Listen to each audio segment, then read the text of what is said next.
ਕੀਤਾ ਹੈ। ਲੜੀਵਾਰ ਗੁਰਬਾਣੀ ਸ਼ਬਦ ਵਿਚਾਰ ਭੱਟ ਸਹਿਬਾਨ ਵੱਲੋਂ ਜੋ ਧੰਨ ਧੰਨ ਗੁਰੂ ਰਾਮਦਾਸ ਪਾਤਸ਼ਾਹ ਜੀ ਦੀ ਉਸਤਤ ਵਿੱਚ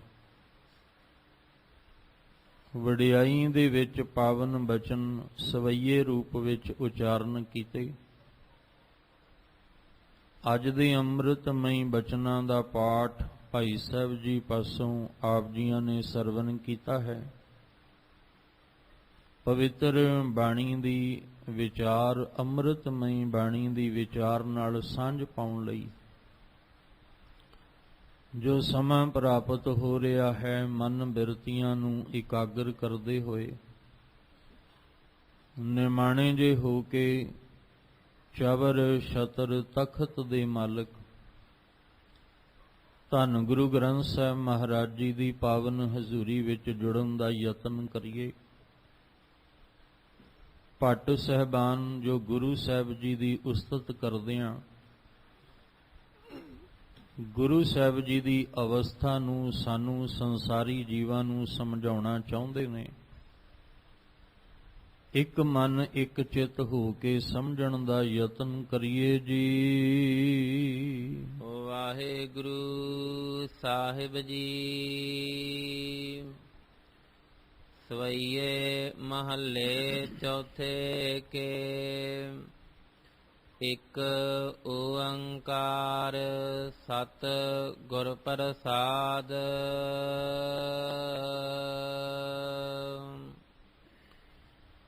ਜਿਹ ਅੰਮ੍ਰਿਤ ਬਚਨ ਬਾਣੀ ਸਾਧੂ ਜਨ ਜਪੈ। ਕਰ ਬਚਿਤ ਜਾਓ ਆਨੰਦ ਨਿਤ ਮੰਗਲ। ਗੁਰ ਦਰਸ਼ਨ ਸਫਲ ਸੰਸਾਰ।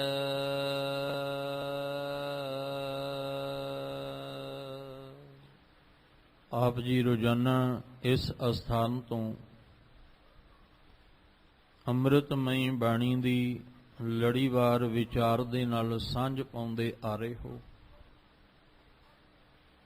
ਧੰਨ ਧੰਨ ਗੁਰੂ ਰਾਮਦਾਸ ਪਾਤਸ਼ਾਹ ਜੀ ਦੀ ਉਸਤਤ ਦੇ ਵਿੱਚ ਭੱਟ ਗਯੰਦ ਜੀ ਵੱਲੋਂ ਜੋ ਪਾਵਨ ਬਚਨ ਉਚਾਰਨ ਕੀਤੇ, ਜਿਸ ਦਾ ਪਾਠ ਆਪ ਜੀ ਨੇ ਸਰਵਨ ਕੀਤਾ ਹੈ। ਧੰਨ ਗੁਰੂ ਗ੍ਰੰਥ ਸਾਹਿਬ ਮਹਾਰਾਜ ਜੀ ਦੀ ਪਵਿੱਤਰ ਬਾਣੀ ਪਾਵਨ ਅੰਗ 1401 ਦੇ ਉੱਪਰ ਸਭਾਈਮਾਨ ਹੈ। ਭੱਟ ਗਯੰਦ ਜੀ ਗੁਰੂ ਰਾਮਦਾਸ ਮਹਾਰਾਜ ਜੀ ਦੀ ਵਡਿਆਈ ਵਿੱਚ ਜੋ ਪਾਵਨ ਬਚਨ ਉਚਾਰਨ ਕੀਤੇ, ਜਿਹਦੇ ਵਿੱਚ ਅੱਜ ਦੇ ਇਸ ਪਾਠ ਅੰਦਰ ਜ਼ਿਕਰ ਕਰਦੇ ਨੇ ਕਿ ਜਿਹੜੀ ਅੰਮ੍ਰਿਤਮਈ ਬਾਣੀ ਹੈ, ਬਾਣੀ ਔਰ ਗੁਰਬਾਣੀ, ਬਾਣੀ ਜਿਹੜੀ ਧੁਰ ਤੋਂ ਨਿਰੰਕਾਰ ਪਰਮੇਸ਼ਵਰ ਦੇ ਘਰ ਵਿੱਚੋਂ ਦੀ ਪ੍ਰਾਪਤ ਹੋਈ, ਔਰ ਗੁਰਬਾਣੀ ਦੋ ਅਰਥ ਨੇ। ਜਿਸ ਬਾਣੀ ਵਿੱਚੋਂ ਸਾਨੂੰ ਗੁਰ ਗਿਆਨ ਮਿਲਦਾ ਹੈ, ਔਰ ਗੁਰਬਾਣੀ ਜੋ ਗੁਰੂ ਸਾਹਿਬ ਜੀ ਦੀ ਰਸਨਾ ਤੋਂ ਉਚਾਰਨ ਹੋਈ ਹੈ। ਅੰਮ੍ਰਿਤਮਈ ਬਾਣੀ ਜੋ ਧੁਰ ਤੋਂ ਸਾਨੂੰ ਇਹ ਖਜ਼ਾਨਾ ਮਿਲਿਆ, ਧੁਰ ਕੀ ਬਾਣੀ ਆਈ ਤਿਨ ਸਗਲੀ ਚਿੰਤ ਮਿਟਾਈ। ਜੋ ਸੰਸਾਰਿਕ ਤਲ ਤੇ ਅਸੀਂ ਮਨੁੱਖਾ ਜਾਮੇ ਦੇ ਵਿੱਚ ਜੀ ਰਹੇ ਹਾਂ, ਮਨ ਦੇ ਤਲ ਤੇ, ਜਿਹਦੇ ਉੱਤੇ ਮਾਇਆਵੀ ਪ੍ਰਭਾਵ ਪਿਆ ਹੋਇਆ ਹੈ, ਤ੍ਰੈ ਗੁਣੀ ਮਾਇਆ ਦਾ, ਔਰ ਜਿਸ ਦੇ ਕਰਕੇ ਸਾਡਾ ਮਨ ਹਰ ਵੇਲੇ ਚਿੰਤਤ ਰਹਿੰਦਾ ਹੈ, ਹਰ ਵੇਲੇ ਪਰੇਸ਼ਾਨ ਰਹਿੰਦਾ ਹੈ। ਮਨ ਵਿੱਚ ਹਰ ਵੇਲੇ ਚਿੰਤਾਵਾਂ, ਪਰੇਸ਼ਾਨੀਆਂ ਬਣੀਆਂ ਹੋਈਆਂ ਨੇ। ਹੁਣ ਇਸ ਮਨ ਦੀ ਚਿੰਤਾ ਨੂੰ ਦੂਰ ਕਰਨ ਲਈ, ਪਰੇਸ਼ਾਨੀਆਂ ਨੂੰ ਦੂਰ ਕਰਨ ਲਈ ਅਸੀਂ ਬਾਹਰ ਦਾ ਰਸਤਾ ਚੁਣ ਕੇ ਚੱਲਣਾ ਸ਼ੁਰੂ ਕਰਦੇ ਹਾਂ ਵੀ ਕੋਈ ਐਸਾ ਦਰ ਮਿਲ ਜਾਏ ਜਿਸ ਦਰ ਤੇ ਜਾ ਕੇ ਸਾਡੇ ਮਨ ਦੀਆਂ ਪਰੇਸ਼ਾਨੀਆਂ ਦੂਰ ਹੋ ਜਾਣ, ਸਾਡੇ ਮਨ ਦੀਆਂ ਚਿੰਤਾਵਾਂ ਜਿਹੜੀਆਂ ਨੇ ਉਹ ਦੂਰ ਹੋ ਜਾਣ। ਦੇਖਿਆ ਜਾਏ ਤੇ ਅੱਜ ਦਾ ਇਨਸਾਨ ਜਿਹੜਾ ਉਹ ਮਾਇਆਵੀ ਪੱਖ ਤੋਂ ਤਾਂ ਚੰਗਾ ਹੋ ਗਿਆ, ਬਾਹਰੋਂ ਧਨ ਪਦਾਰਥਾਂ ਕਰਕੇ ਤਾਂ ਚੰਗਾ ਹੋ ਗਿਆ, ਪਰ ਮਨ ਦੇ ਵਿੱਚ ਪਰੇਸ਼ਾਨੀਆਂ, ਚਿੰਤਾਵਾਂ ਜਿਹੜੀਆਂ ਸੀ ਅੱਗੇ ਨਾਲੋਂ ਵੱਧ ਗਈਆਂ। ਅੱਜ ਸੰਸਾਰ ਦੇ ਵਿੱਚ ਵੇਖਾਂਗੇ ਕਿ ਬੜੇ ਬੜੇ ਲੋਕ ਵੀ ਜਿਹੜੇ ਧਨ ਪਦਾਰਥਾਂ ਵਿੱਚ ਕਹਿੰਦੇ ਕਹਾਉਂਦੇ ਲੋਕ ਨੇ, ਉਹ ਵੀ ਡਿਪਰੈਸ਼ਨ ਦੇ ਵਿੱਚ ਜਿਉਂਦੇ ਨੇ। ਕਈ ਪ੍ਰਕਾਰ ਦੀ ਟੈਨਸ਼ਨ ਉਹਨਾਂ ਦੇ ਅੰਦਰ ਬਣੀ ਹੁੰਦੀ ਹੈ। ਅੰਮ੍ਰਿਤਮਈ ਬਾਣੀ ਵਿੱਚ ਵੀ ਸਾਨੂੰ ਇਹੀ ਗਿਆਨ ਦਿੱਤਾ ਸੀ ਕਿ ਜਿਹੜੇ ਵੱਡੇ ਵੱਡੇ ਲੋਕ ਦਿਸਦੇ ਨੇ, ਅਸਲ ਦੇ ਵਿੱਚ ਇਹਨਾਂ ਦੇ ਕੋਲ ਪਰੇਸ਼ਾਨੀਆਂ, ਚਿੰਤਾਵਾਂ ਤੋਂ ਇਲਾਵਾ ਹੈ ਕੁਛ ਨਹੀਂ। ਵੱਡੇ ਵੱਡੇ ਜੋ ਦੀਸੈ ਲੋਗ ਤਿਨ ਕੋ ਵਿਆਪੈ ਚਿੰਤਾ ਰੋਗ, ਇਹਨਾਂ ਨੂੰ ਇੱਕ ਚਿੰਤਾ ਦਾ ਰੋਗ ਹਰ ਵੇਲੇ ਵਿਆਪਦਾ ਰਹਿੰਦਾ ਹੈ। ਮਾਨਸਿਕ ਤਲ ਤੇ ਮਨੁੱਖ ਜਿਹੜਾ ਸੰਸਾਰ ਵਿੱਚ ਫਿਰ ਉਹਦਾ ਹੱਲ ਲੱਭਣ ਵਾਸਤੇ ਨਿਕਲਦਾ ਹੈ ਕਿ ਕਿਹੜਾ ਐਸਾ ਦਰ ਹੈ ਜਿੱਥੇ ਜਾ ਕੇ ਮੈਂ ਆਪਣੇ ਮਨ ਦੀਆਂ ਪਰੇਸ਼ਾਨੀਆਂ ਨੂੰ ਦੂਰ ਕਰ ਸਕਾਂ। ਔਰ ਫਿਰ ਦੁਨੀਆ ਨੇ ਦੇਖਿਆ ਵੀ ਇਹਦੀ ਕਮਜ਼ੋਰੀ ਇਹ ਹੈ, ਉਹਨਾਂ ਨੇ ਫਿਰ ਕਈ ਅੱਗੋਂ ਰਸਤੇ ਹੋਰ ਬਣਾ ਕੇ ਇਹਨੂੰ ਹੋਰ ਗੁੰਮਰਾਹ ਕਰਕੇ ਬਾਹਰ ਦੇ ਕਰਮ ਕਾਂਡ ਕਰਵਾਏ, ਜਿਨ੍ਹਾਂ ਵਿੱਚੋਂ ਮਿਲਿਆ ਕੁਛ ਵੀ ਨਹੀਂ। ਸਤਿਗੁਰੂ ਗੁਰੂ ਨਾਨਕ ਸਾਹਿਬ ਜੀ ਨੇ ਕਿਰਪਾ ਕੀਤੀ, ਸਾਨੂੰ ਜੋ ਅਸੀਂ ਗੁੰਮਰਾਹ ਹੋ ਚੁੱਕੇ ਸੀ, ਮਨ ਦੀਆਂ ਪਰੇਸ਼ਾਨੀਆਂ ਨੂੰ ਦੂਰ ਕਰਨ ਲਈ ਬਾਹਰ ਭਟਕਦੇ, ਤਾਂ ਸਤਿਗੁਰੂ ਜੀ ਨੇ ਸਾਨੂੰ ਫਿਰ ਇਹ ਖਸਮ ਦੀ ਬਾਣੀ ਨਾਲ ਜੋੜਿਆ। ਰੱਬੀ ਬਾਣੀ, ਨਿਰੰਕਾਰੀ ਬਾਣੀ ਦੇ ਨਾਲ ਸਾਨੂੰ ਜੋੜਿਆ। ਵਾਹ ਵਾਹ ਬਾਣੀ ਨਿਰੰਕਾਰ ਹੈ ਤਿਸ ਜੀਵੜ ਅਵਰ ਨਾ ਕੋਏ। ਨਿਰੰਕਾਰ ਦੀ ਬਾਣੀ ਨਾਲ ਜੋੜਿਆ ਤੇ ਗੁਰੂ ਅਰਜਨ ਦੇਵ ਪਾਤਸ਼ਾਹ ਜੀ ਨੇ ਆਖਿਆ ਇਹ ਉਹ ਬਾਣੀ ਹੈ ਜਿਹੜੀ ਤੁਹਾਡੇ ਸਾਰੀਆਂ ਚਿੰਤਾਵਾਂ ਨੂੰ ਦੂਰ ਕਰ ਦੇਗੀ। ਧੁਰ ਕੀ ਬਾਣੀ ਆਈ ਤਿਨ ਸਗਲੀ ਚਿੰਤ ਮਿਟਾਈ। ਹੁਣ ਧਿਆਨ ਰੱਖਣਾ, ਬਹੁਤਾਤ ਵਿੱਚ ਐਸੇ ਵੀ ਪ੍ਰਾਣੀ ਮਿਲਦੇ ਨੇ ਜੋ ਕਹਿੰਦੇ ਅਸੀਂ ਬਾਣੀ ਬਹੁਤ ਪੜ੍ਹਦੇ ਹਾਂ, ਸੁਣਦੇ ਹਾਂ, ਪਰ ਚਿੰਤਾਵਾਂ ਘਟਦੀਆਂ ਨਹੀਂ ਸਗੋਂ ਵੱਧਦੀਆਂ ਨੇ। ਤੇ ਗੁਰਬਾਣੀ ਵਿੱਚ ਸਾਹਿਬ ਕਹਿੰਦੇ ਉਹਨਾਂ ਦੀ ਸਾਰੀ ਚਿੰਤਾ ਮਿਟ ਜਾਂਦੀ ਹੈ ਜੋ ਗੁਰਬਾਣੀ ਦਾ ਅਭਿਆਸ ਕਰਦੇ ਨੇ। ਅਸਲ ਦੇ ਵਿੱਚ ਦੇਖਣਾ ਪਏਗਾ ਫਿਰ ਕਮੀ ਕਿੱਥੇ ਹੈ। ਗੁਰਬਾਣੀ ਨੇ ਸਾਡੇ ਸਾਰੀਆਂ ਪਰੇਸ਼ਾਨੀਆਂ ਨੂੰ ਦੂਰ ਕਰਕੇ, ਚਿੰਤਾਵਾਂ ਨੂੰ ਦੂਰ ਕਰਕੇ ਸਾਡੇ ਮਨ ਨੂੰ ਖੁਸ਼ੀ ਦਿੱਤੀ, ਆਨੰਦ ਦਿੱਤਾ, ਖੇੜਾ ਦਿੱਤਾ। ਪਰ ਬਹੁਤਾਤ ਵਿੱਚ ਜਿਹੜੇ ਨੇ ਉਹ ਕਹਿ ਰਹੇ ਨੇ ਕਿ ਸਾਡੀ ਪਰੇਸ਼ਾਨੀਆਂ ਤਾਂ ਦੂਰ ਨਹੀਂ ਹੁੰਦੀਆਂ। ਉਹਦਾ ਕਾਰਨ ਕੀ ਹੈ? ਕਾਰਨ ਇਹ ਹੈ ਕਿ ਪਹਿਲਾਂ ਤੇ ਇਹ ਧਿਆਨ ਲਾ ਕੇ ਸਮਝੋ ਕਿ ਚਿੰਤਾਵਾਂ ਹੈ ਕਿੱਥੇ ਨੇ, ਪਰੇਸ਼ਾਨੀਆਂ ਹੈ ਕਿੱਥੇ ਨੇ। ਜਿੰਨੀਆਂ ਵੀ ਚਿੰਤਾਵਾਂ ਨੇ, ਪਰੇਸ਼ਾਨੀਆਂ ਨੇ, ਜਾਂ ਜੋ ਵੀ ਪ੍ਰਾਣੀ ਡਿਪਰੈਸ਼ਨ ਵਿੱਚ ਜੀ ਰਿਹਾ ਹੈ, ਉਹ ਕਿੱਥੇ ਹੈ? ਉਹ ਸਾਡੇ ਦਿਮਾਗ ਦੇ ਵਿੱਚ ਹੈ। ਸਾਡਾ ਦਿਮਾਗ ਹਰ ਵੇਲੇ ਪਰੇਸ਼ਾਨੀਆਂ ਨਾਲ ਭਰਿਆ ਰਹਿੰਦਾ ਹੈ, ਦੁੱਖ ਨਾਲ ਭਰਿਆ ਰਹਿੰਦਾ ਹੈ, ਚਿੰਤਾਵਾਂ ਨਾਲ ਭਰਿਆ ਰਹਿੰਦਾ ਹੈ, ਜਿਹਨੂੰ ਅਸੀਂ ਮਾਨਸਿਕ ਮੰਡਲ ਕਹਿ ਸਕਦੇ ਹਾਂ। ਹੁਣ ਗੁਰਬਾਣੀ ਜਿਹੜੀ ਸੀ, ਇਹ ਬਾਣੀ ਸਾਡੇ ਮਨ ਦੀਆਂ ਪਰੇਸ਼ਾਨੀਆਂ ਨੂੰ, ਦੁੱਖ ਨੂੰ ਦੂਰ ਕਰਨ ਵਾਸਤੇ ਸੀ। ਗੁਰਬਾਣੀ ਸੁਖਦਾਈ ਸੀ, ਸਾਨੂੰ ਸੁਖ ਆਰਾਮ ਦੇਣ ਵਾਸਤੇ। ਗੁਰਬਾਣੀ ਗਾਵੇ ਭਾਈ ਉਹ ਸਫਲ ਸਦਾ ਸੁਖਦਾਈ। ਸਾਹਿਬ ਕਹਿੰਦੇ ਇਹ ਸੁਖਦਾਈ ਬਾਣੀ ਹੈ ਜਿਹਨੇ ਤੈਨੂੰ ਮਾਨਸਿਕ ਮੰਡਲ ਦੇ ਵਿੱਚ ਸਕੂਨ ਦੇਣਾ ਸੀ, ਆਰਾਮ ਦੇਣਾ ਸੀ। ਹੁਣ ਅਸੀਂ ਕਹਿੰਦੇ ਵੀ ਬਾਣੀ ਦਾ ਅਭਿਆਸ ਅਸੀਂ ਬਹੁਤ ਕੀਤਾ, ਪਰ ਸਾਹਿਬ ਜੀ ਕਹਿੰਦੇ ਕਾਰਨ ਲੱਭਣਾ ਪੈਣਾ। ਕਾਰਨ ਇਹ ਹੈ ਕਿ ਤੂੰ ਮਾਨਸਿਕ ਮੰਡਲ ਦੇ ਵਿੱਚ ਬਾਣੀ ਦਾ ਅਭਿਆਸ ਨਹੀਂ ਕੀਤਾ, ਤੂੰ ਸਰੀਰਕ ਤਲ ਤੇ ਬਾਣੀ ਦਾ ਅਭਿਆਸ ਕੀਤਾ।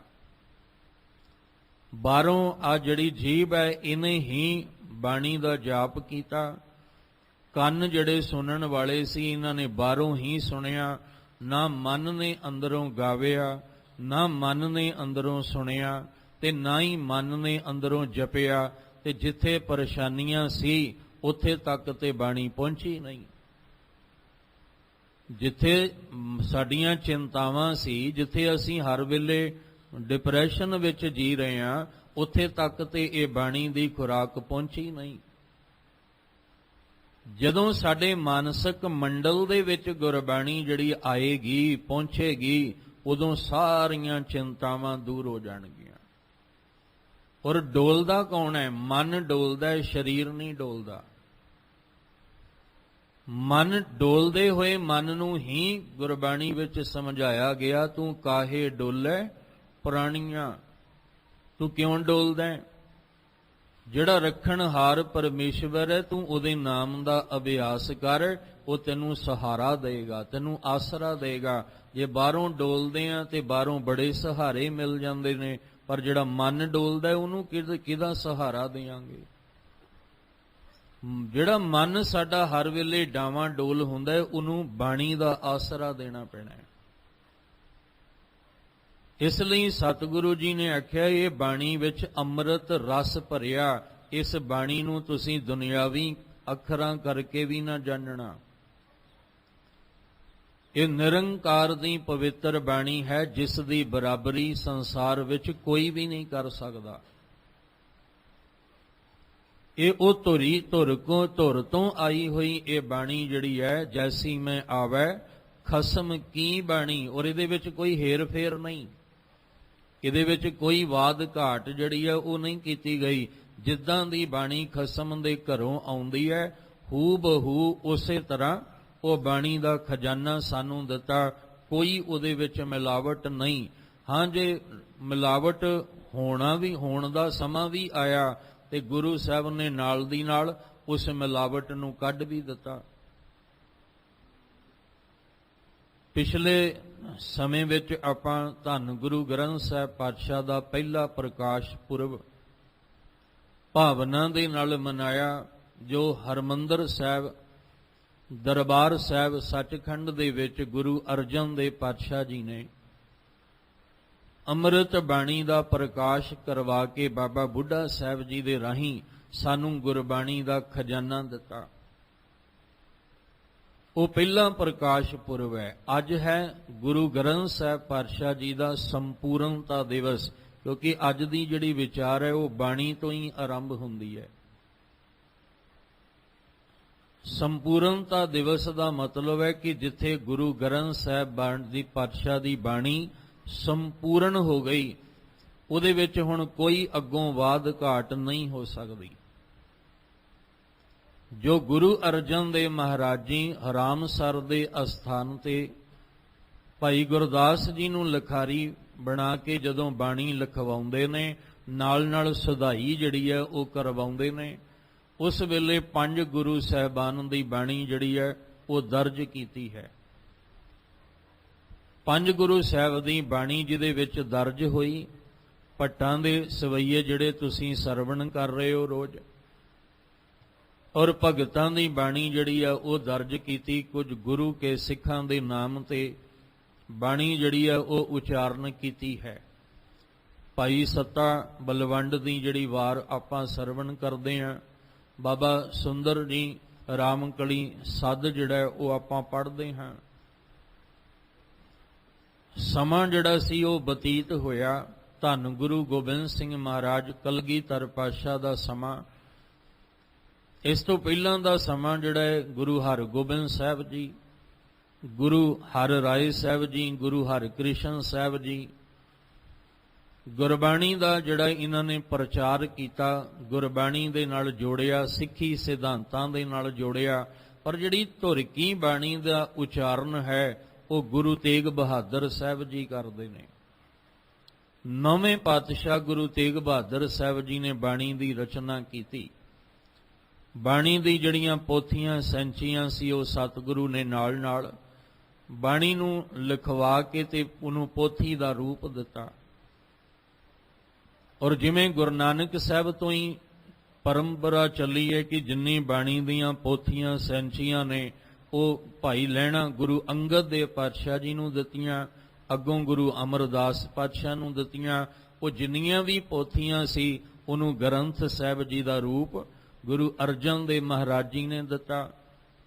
ਇਸੇ ਤਰ੍ਹਾਂ ਜਿਹੜੀ ਗੁਰੂ ਤੇਗ ਬਹਾਦਰ ਸਾਹਿਬ ਜੀ ਦੀ ਬਾਣੀ ਦੀ ਪੋਥੀਆਂ ਨੇ ਸੈਂਚੀਆਂ ਉਹ ਗੁਰੂ ਕਲਗੀਧਰ ਪਾਤਸ਼ਾਹ ਗੁਰੂ ਗੋਬਿੰਦ ਸਿੰਘ ਮਹਾਰਾਜ ਜੀ ਨੂੰ ਸੌਂਪੀਆਂ। ਸਤਿਗੁਰੂ ਗੁਰੂ ਸਾਹਿਬ ਜੀ ਜਿਸ ਵੇਲੇ ਦਮਦਮਾ ਸਾਹਿਬ ਦੀ ਧਰਤੀ ਜਿਹਨੂੰ ਸਾਬੋ ਕੀ ਤਲਵੰਡੀ ਕਹਿੰਦੇ ਆ, ਔਰ ਇੱਕ ਸਫ਼ਰ ਹੈ ਤਲਵੰਡੀ ਤੋਂ ਤਲਵੰਡੀ ਤੱਕ ਦਾ।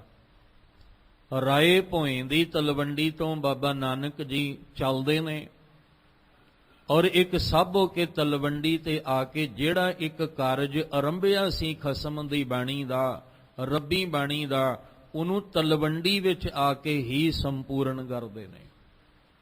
3 ਪੁਰਬ ਆਪਾਂ ਜਿਹੜੇ ਆ ਉਹ ਮਨਾਉਂਦੇ ਆ। ਇੱਕ ਪਹਿਲਾ ਪ੍ਰਕਾਸ਼ ਪੁਰਬ, ਇੱਕ ਸੰਪੂਰਨਤਾ ਦਿਵਸ ਤੇ ਇੱਕ ਗੁਰਤਾ ਗੱਦੀ ਦਿਵਸ। 3 ਪੁਰਬ ਧੰਨ ਗੁਰੂ ਗ੍ਰੰਥ ਸਾਹਿਬ ਮਹਾਰਾਜ ਜੀ ਦੇ ਹੁਣ ਤੱਕ ਆਪਾਂ ਮਨਾਉਂਦੇ ਆ ਤੇ ਮਨਾਉਂਦੇ ਰਹਿਣਾ, ਕਿਉਂਕਿ ਇਹ ਜੁਗ ਹੋ ਜੁਗ ਅਟਲ ਹੈ।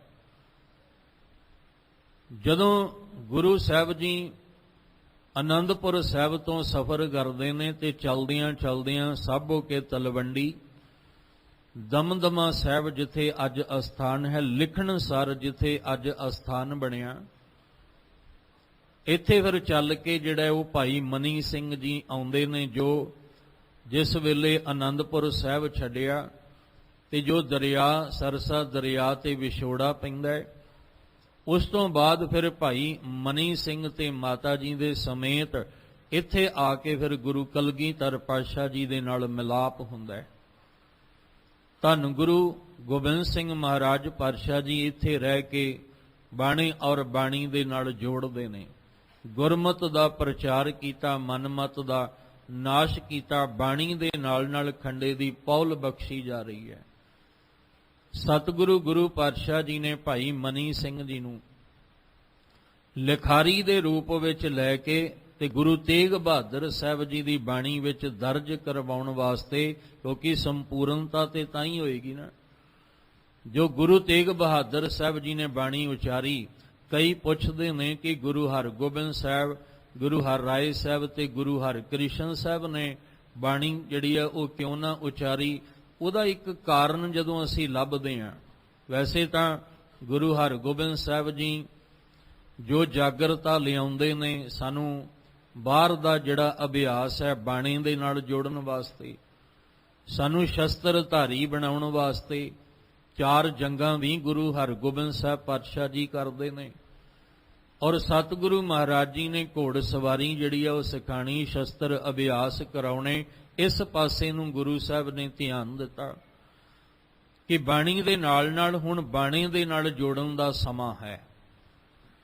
ਧੰਨ ਗੁਰੂ ਹਰ ਰਾਏ ਸਾਹਿਬ ਜੀ ਕੀਰਤਪੁਰ ਸਾਹਿਬ ਦੇ ਵਿੱਚ ਰਹਿ ਕੇ ਜਿੱਥੇ ਬਾਣੀ ਦਾ ਅਭਿਆਸ ਕਰਾਉਂਦੇ ਪਏ, ਬਾਣੀ ਦਾ ਸਤਿਕਾਰ ਸਿਖਾਉਂਦੇ ਪਏ ਨੇ ਕਿ ਜਿਸ ਗੁਰੂ ਗ੍ਰੰਥ ਸਾਹਿਬ ਜੀ ਨੂੰ ਗੁਰਤਾ ਗੱਦੀ ਦੇ ਕੇ ਗੁਰੂ ਦਾ ਦਰਜਾ ਦੇਣਾ ਹੈ, ਉਹਦਾ ਸਤਿਕਾਰ ਤੇ ਪਿਆਰ ਵੀ ਅੰਦਰ ਹੋਣਾ ਚਾਹੀਦਾ ਹੈ। ਇਹ ਨਾ ਹੋਵੇ ਕਿ ਸਮੇਂ ਦੇ ਨਾਲ ਉਹ ਪਿਆਰ ਤੇ ਸਤਿਕਾਰ ਅੰਦਰੋਂ ਭੁੱਲ ਜਾਏ। ਤੇ ਗੁਰੂ ਹਰਿਰਾਏ ਸਾਹਿਬ ਜੀ ਨੇ ਗੁਰਬਾਣੀ ਦਾ ਅਭਿਆਸ ਕਰਾਉਂਦਿਆਂ ਇਹ ਚੇਤਾ ਕਰਵਾਇਆ ਕਿ ਜੋ ਗੁਰਬਾਣੀ ਪੈ ਅਦਬ ਨਾ ਧਾਰਾ, ਜਾਣੋ ਸੋ ਸਿੱਖ ਨਹੀਂ ਹਮਾਰਾ। ਸਤਿਗੁਰੂ ਪਾਤਸ਼ਾਹ ਨੇ ਗੁਰਬਾਣੀ ਦਾ ਪਿਆਰ, ਅਦਬ, ਸਤਿਕਾਰ ਜਿਹੜਾ ਉਹ ਕਰਨਾ ਸਿਖਾਇਆ। ਦੂਜਾ ਕਾਰਨ ਕਿ ਜਦੋਂ ਪ੍ਰਿਥੀ ਚੰਦ ਦਾ ਪੁੱਤਰ ਮਿਹਰਬਾਨ ਬਾਣੀ ਨੂੰ ਰਚਦਾ ਹੈ ਤੇ ਅੱਗੋਂ ਜਿਹੜਾ ਉਹਦੀ ਜਿਹੜੀ ਪੀੜ੍ਹੀ ਚੱਲਦੀ ਆ ਉਹ ਫਿਰ ਮਹੱਲਾ 6ਵਾਂ 7ਵਾਂ ਤੇ 8ਵਾਂ ਵੀ ਵਰਤਿਆ ਜਾਂਦਾ ਹੈ। ਇਸ ਕਰਕੇ ਕਿ ਸਿੱਖ ਸੰਗਤਾਂ ਦੇ ਵਿੱਚ ਦੁਬਾਰਾ ਕੋਈ ਦੁਬਿਧਾ ਪੈਦਾ ਨਾ ਹੋ ਜਾਏ। ਸਿੱਖ ਸੰਗਤਾਂ ਵਿੱਚ ਕੋਈ ਸ਼ੰਕਾ ਪੈਦਾ ਨਾ ਹੋ ਜਾਏ, ਕਿਉਂਕਿ ਮਿਹਰਬਾਨ ਜਿਹੜਾ ਹੈ ਉਹ ਮਹੱਲਾ 6ਵਾਂ 7ਵਾਂ 8ਵਾਂ ਇਹਦਾ ਉਚਾਰਨ ਜਿਹੜਾ ਹੋ ਚੁੱਕਾ ਹੈ। ਇਸ ਲਈ ਸਿੱਖ ਸੰਗਤਾਂ ਨੂੰ ਕੋਈ ਭੁਲੇਖਾ ਨਾ ਪੈ ਜਾਏ।